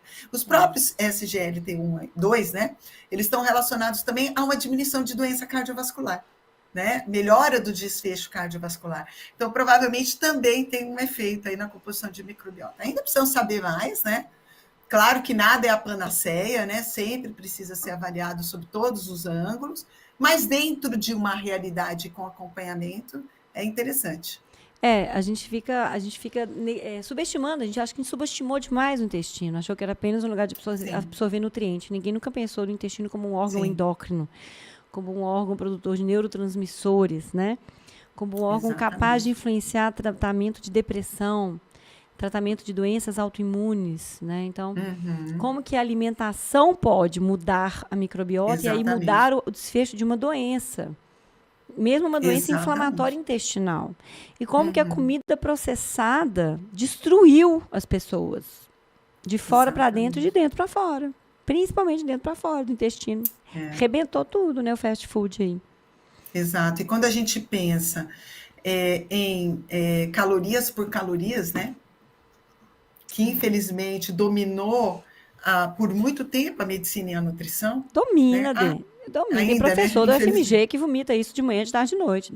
100 O que calorias de importa é a brócolis caloria, né? é igual a 100 calorias de leite condensado. E tem um monte de gente aí, professor fulano de tal no Instagram, vomitando isso de manhã, de tarde e de noite. Estimulando a comer doce de leite. Come doce de leite com pão de sal no seu pós-treino, que isso é bom pra você, tanto faz. Entendeu? Triste, né? Algumas pessoas conseguem fazer isso sem morrer, sem ter doença Não, autoimune. gente Parabéns, jovem, chegar, né? legal demais, gente jovem. Daqui 20 anos a gente conversa. Exatamente. Mas tem pessoas como eu, por exemplo, que se deram mal nessa brincadeira.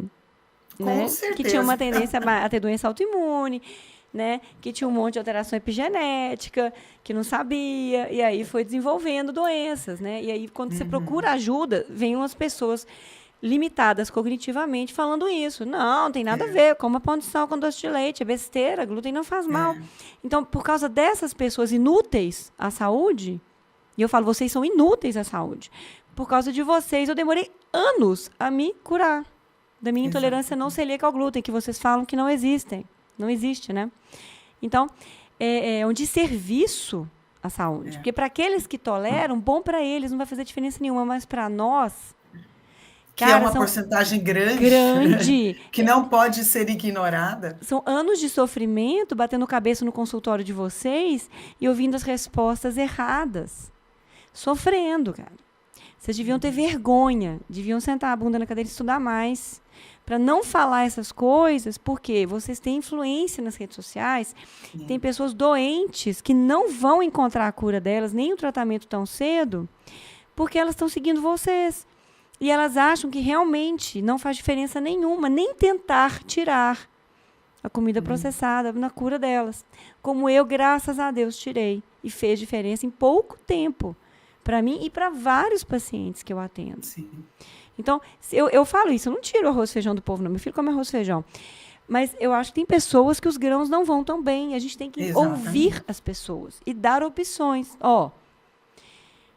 Pode ser que você tenha intolerância não celíaca ao glúten, pode ser que você esteja com leaky gut, pode ser que tirar os grãos neste momento seja bom para você. Depois você tenta voltar. Exatamente.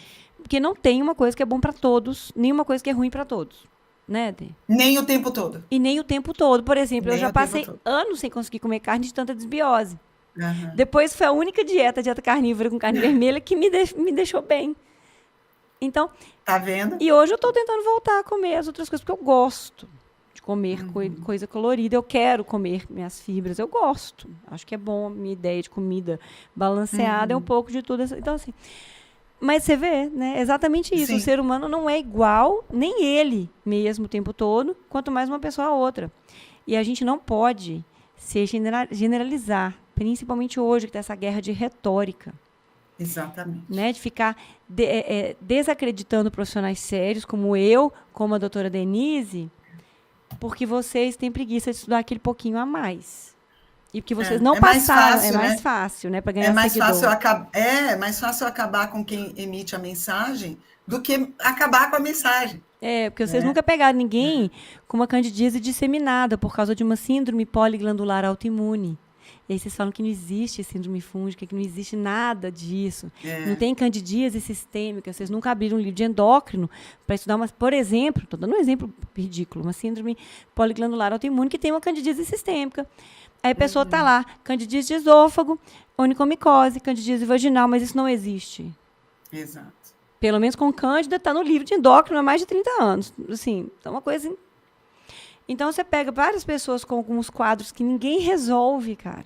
Ninguém resolve. Um sofrimento, vou falar para vocês, não é fácil. Sim. Então, assim, eu não desejo que vocês passem por isso para conseguir entender que isso existe. Mas, se for necessário, talvez Deus ache que possa acontecer. Pois é. Vocês passarem por uma situação dessa, ou alguém que vocês conhecem, para vocês verem, nossa, eu estava errado. Como eu falei, nossa, eu estava errada.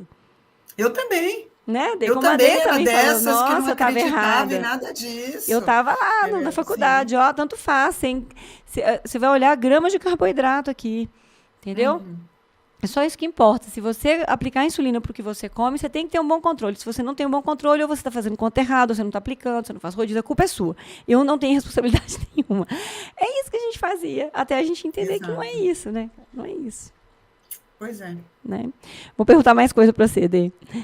Aqui as pessoas estão perguntando que eu acho interessante. Quem faz cirurgia bariátrica mexe muito no intestino. E aí eu queria que você falasse um pouquinho sobre isso, sobre a cirurgia bariátrica, o reganho de peso, a alteração da flora intestinal pós-cirurgia bariátrica, e se isso influencia no reganho de peso ou não. O que você tem a dizer sobre isso? Pergunta aqui. A cirurgia bariátrica é um tema bem complexo, né? A cirurgia bariátrica, ela muda a nossa relação com o nutriente, né? E ela muda a nossa relação com as incretinas intestinais também, né? A própria obesidade está relacionada às secreções alteradas das incretinas. Por exemplo, né, o GLP-1 mais baixo, uma resposta do GLP-1 mais baixa à ingestão alimentar, por exemplo, né, ou a resistência, ou aquele GLP-1 que é igual antes e depois, né, o corpo não consegue entender. Então, por exemplo, a obesidade está muito relacionada com isso. A cirurgia bariátrica, o grande trunfo dela é a correção também dessas alterações no pós-cirurgia. No entanto, que tem gente que antes de perder peso já regulariza a diabetes, por causa da elevação aí, né, do equilíbrio do GLP-1. Então, a cirurgia bariátrica, ela tem o seu lugar, né? O grande problema que eu vejo é a longo prazo, né? As alterações de composição de microbiota, e há uma tendência a um retorno às condições iniciais. Então, por exemplo, num primeiro momento, a gente tem um monte de estudo mostrando melhora da composição da microbiota quando a gente opera. Entretanto, existem já, quando a gente acompanha esses pacientes a longo prazo, uma volta à disbiose, né, que ele tinha antes. Mas pela dieta que eles voltam a comer ou pela alteração? Então, tem algumas coisas. Pela entrega de alimentos não digeridos para a microbiota, porque é feito esse processo de na verdade, diminuição da digestão e diminuição da absorção, né? Porque é da técnica cirúrgica fazer isso. Então, o aumento do fornecimento de alimento não digerido para a microbiota é o primeiro ponto, né? Que a gente precisa ver. E num segundo momento, não só isso, mas pode haver uma redução da atividade pancreática pela técnica cirúrgica. Então, na hora que a gente liga os vasos sanguíneos, a gente liga os nervos para fazer a cirurgia, a gente tem, não raro, um desenvolvimento de uma pancreatite crônica. E não porque o pâncreas não tem condições, né, na verdade, de produzir, mas porque ele não tem o estímulo que ele deveria, neuronal. Então, a pessoa, é como se fosse uma pancreatite crônica, mas não é, né? E, na verdade, ele tem a condição anatômica para tal, mas ele não recebe o estímulo neuronal que ele deveria. Então, desenvolvendo uma diminuição da atividade pancreática no pós-operatório. Então, pode acontecer de haver uma disbiose ainda pior a longo prazo. Sem contar que, infelizmente, muitos pacientes param de acompanhar com a equipe, né, que ele estava super engajado no início e tal, porque ele estava vendo o benefício imediato daquilo. Agora que ele já perdeu peso, ele não vê mais esse benefício. Então, ele simplesmente para de acompanhar. E o parar de acompanhar pode ser acompanhado também, né, de uma dieta já de qualidade pior, né? Inclusive com aumento da ingestão de bebida alcoólica e tal. Essa semana mesmo, eu ouvi um paciente falando assim, eu não quero operar porque eu já gosto muito de bebida alcoólica, eu vou me tornar um alcoólatra, ele falou. Você já falou? Já falou isso. Não. Super comum, né, o alcoolismo. Super comum, de trocar uma coisa pela outra, né? Por quê? Porque não tratou a base.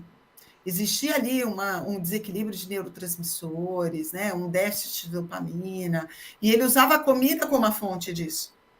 Agora que ele não consegue mais, né? Porque o reservatório está diminuído, né? Porque ele tem náusea, porque ele se sente entalado, ele vai para alguma coisa que ele consiga. Então, a bebida alcoólica, normalmente, é uma saída, entre aspas, fácil, né? De prazer e tal. Então, infelizmente, tem muita coisa aí. Existe uma tendência à disbiose a longo prazo, existe, por distúrbios motores, por alteração, por aderências abdominais pós-operatórias, por essa alteração pancreática, né? da atividade pancreática pós-operatório. Então, há uma tendência à disbiose num pós-operatório a médio e longo prazo, sim, da bariátrica, né? Gente, Principalmente se não houver acompanhamento. Vocês estão vendo que não tem saída fácil, né? Então, quem já fez, não tem jeito, já marca consulta. Você atende, Dê? Você atende? Pouquíssimo, agora, né? Muito pouco. É porque eu tenho, graças a Deus, eu tenho muito paciente que casou comigo, que fica lá e não quer ir embora, né? Mas vem lá 2 vezes ao ano, só para ver se está tudo bem e tal. E aí, o meu foco hoje mais, Jana, é realmente ensinar, né? Que é o que eu gosto de fazer, estudar e ensinar. Então, eu não consigo, eu atendo 3 vezes por semana no consultório só. Eu também. Então, não tenho muitos horários. Então vocês têm que achar alguém que saiba conduzir, né? Mas eu tô com muitos alunos por aí, hein? Acompanha na rede social que vocês vão ver os meus alunos comentando por lá. Isso aí é bom. Então vamos lá. As perguntas. Então a gente falou. Eu vou pegar as perguntas referentes ao assunto, tá, gente? Que intestinos e síndrome metabólica. A bariátrica foi uma ótima pergunta.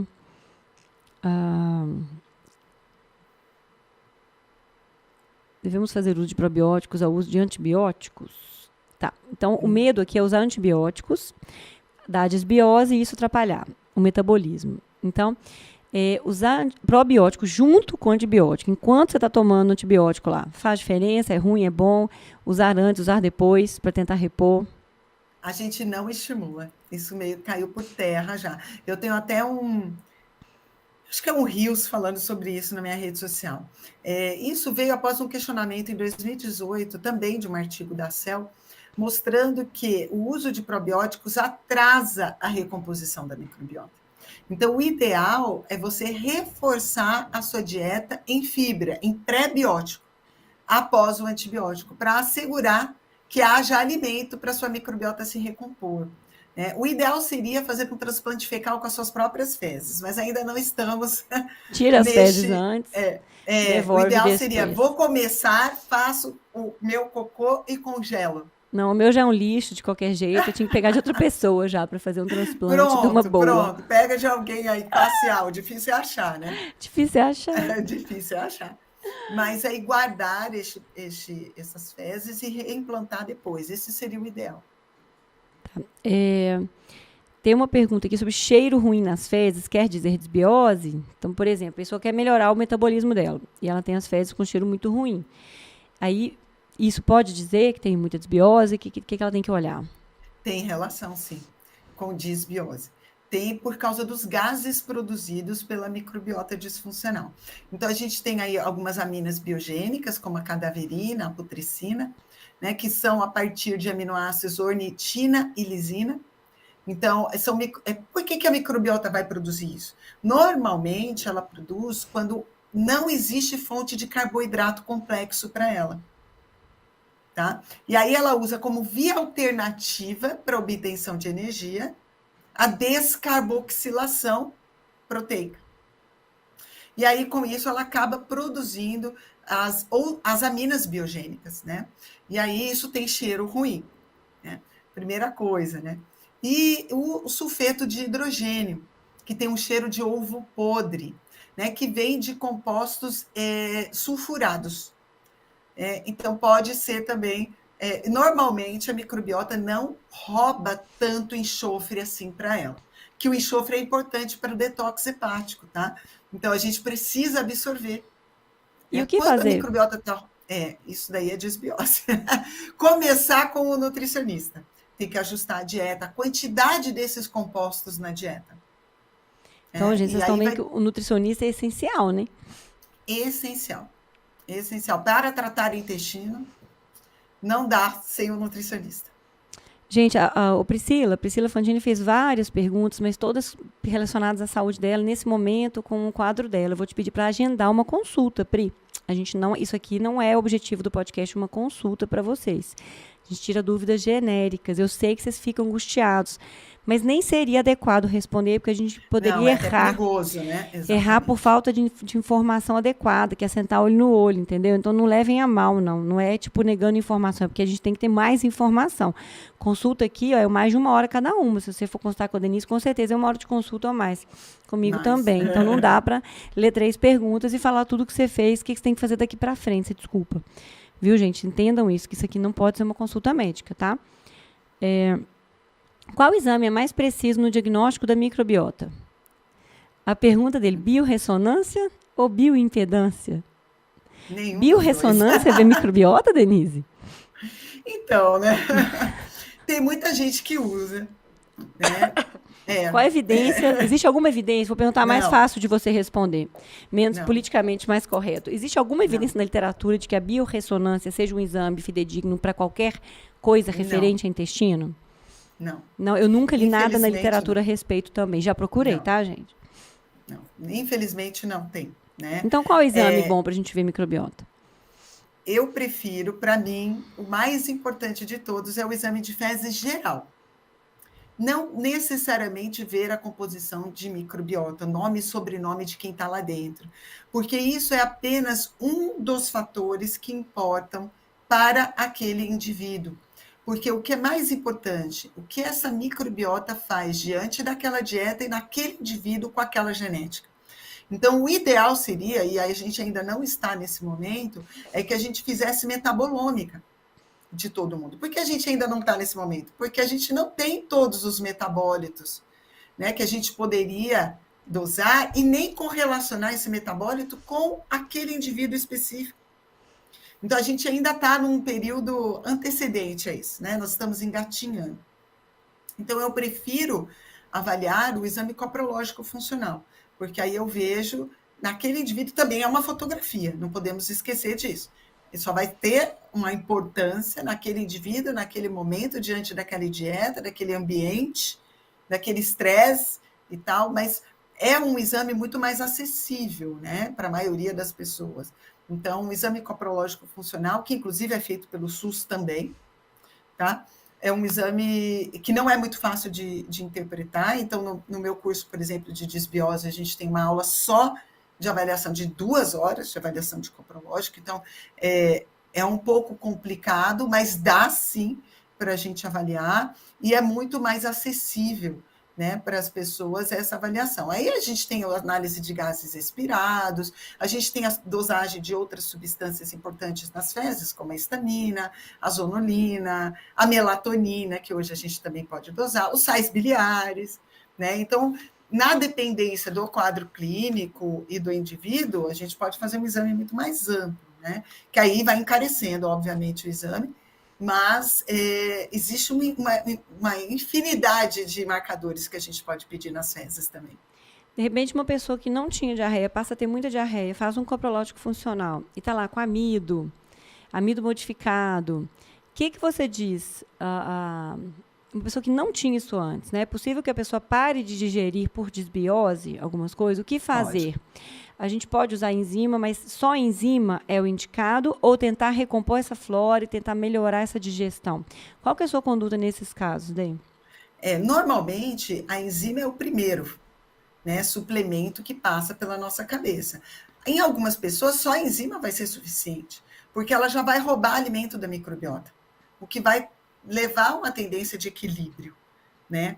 Para alguns pacientes, é preciso entrar com outras coisas, como fitoterápicos, por exemplo, né? Eu prefiro modular a microbiota com fitoterápico do que com antibiótico, porque a ação é muito mais suave, tem menos, não tem o mecanismo de resistência microbiana, como um antibiótico, e o probiótico, ele tem um efeito mais suave para a microbiota boazinha, né? Então, ele é menos agressivo, ele afeta menos a microbiota que não precisa ser afetada.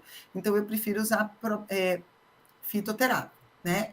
Pré-bióticos, dieta, as enzimas. Então, tem todo um caminhozinho aí que eu gosto de fazer, mas cada um vai ter um caminho, né? Então, alguns a gente vai precisar usar todas as armas que a gente tem, inclusive a osteopatia, que é uma arma maravilhosa para Eu vou tratamento fazer um digestivo. podcast sobre osteopatia visceral com o Rodrigo Fadel aqui. Eu vou gravar, acho que semana que vem, né, Thiago? Excelente.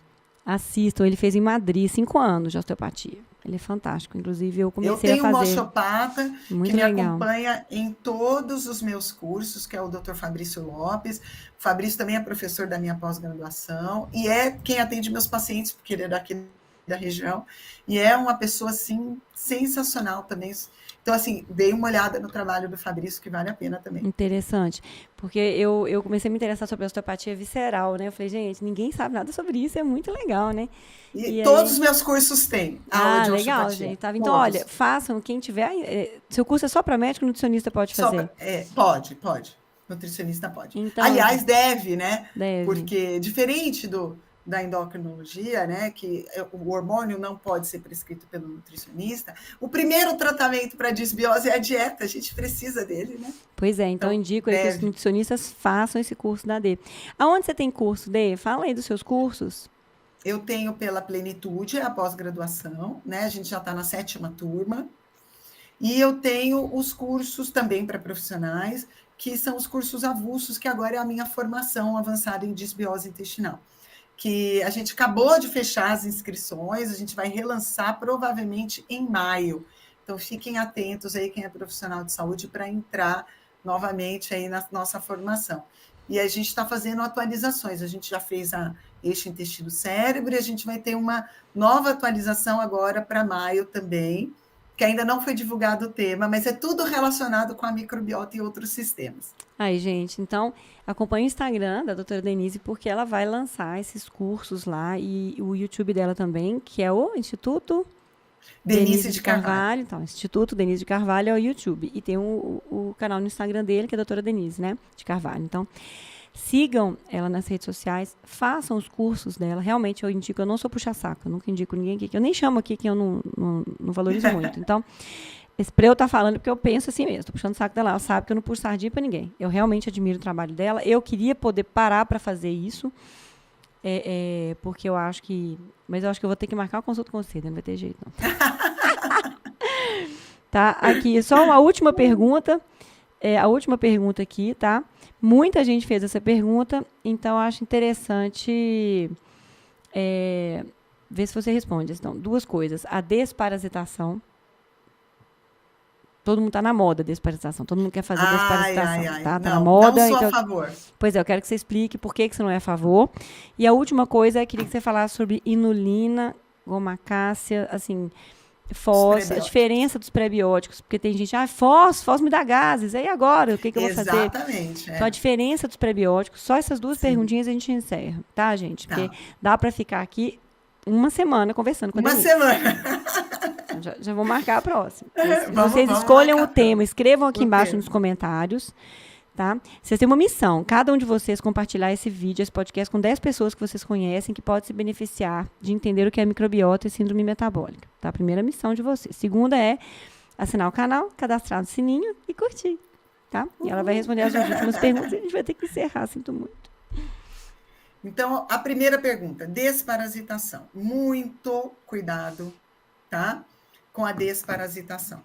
Porque nós temos um parasitoma, que é a composição de microbiota parasítica, que tem uma função imunológica.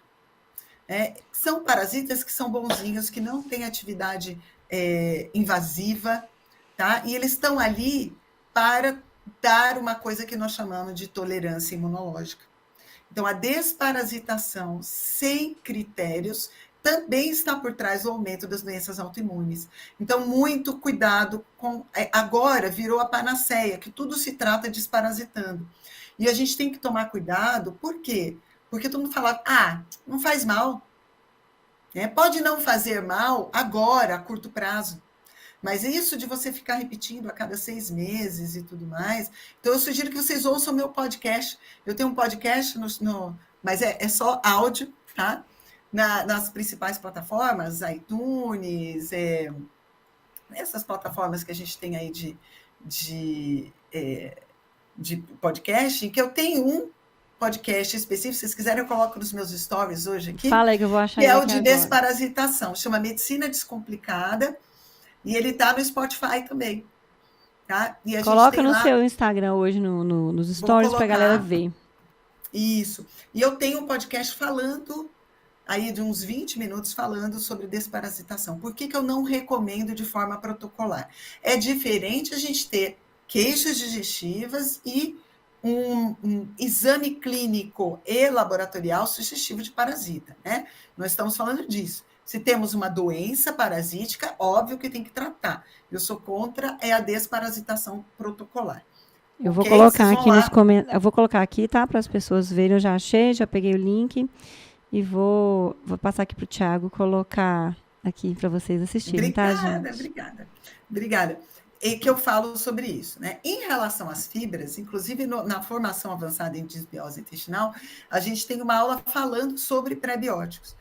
E qual que é o problema para o paciente desbiótico?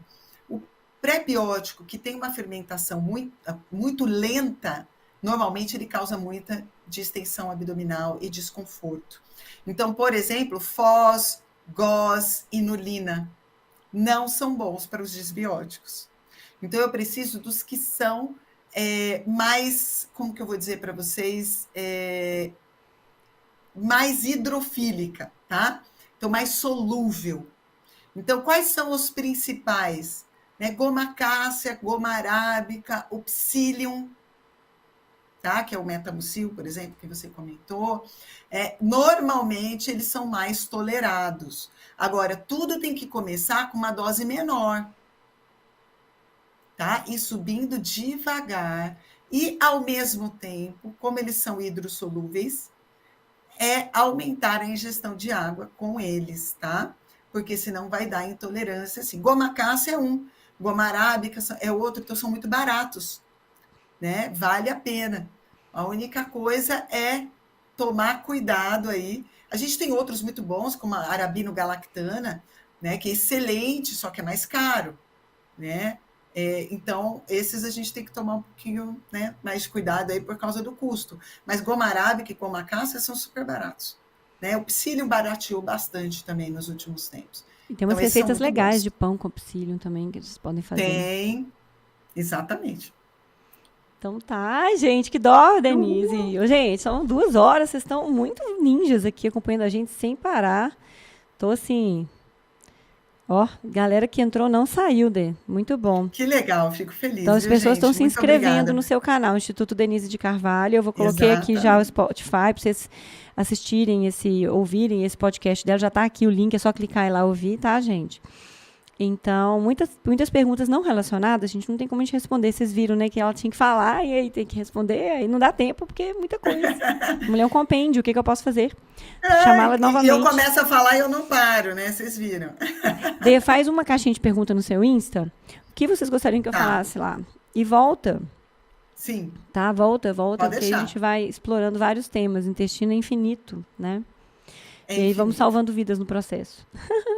Exatamente. Né? Muito obrigada. Espero que vocês tenham gostado aí, que tenha sido útil para vocês. Quem gostou, levanta a mão, gente. Quem gostou, bate palma aí, levanta a mão, dá joinha. Vamos ver. Ó, 152 pessoas já gostaram. O que mais, gente? Quem gostou? Hein? Vai falando aí, tá? Escrevam nos comentários e compartilhem. Todo mundo gostando aí. Depois você lê os comentários. Obrigada, vou ler. Obrigada, vai ficar gravado. Carinho, viu? Então tá, fica com Deus. Muito, muito, muito, muito obrigado pelo seu tempo precioso, tá? Pela sua disponibilidade. Que Deus te abençoe e continue ajudando e mudando tantas vidas. Viu? Amém, minha querida. A nós, viu? Amém. Sucesso para você, Jana. Obrigada. Sucesso para todos nós. Para nossa saúde. Um beijo. Beijo. Tchau, tchau, gente. Com Deus. Tchau.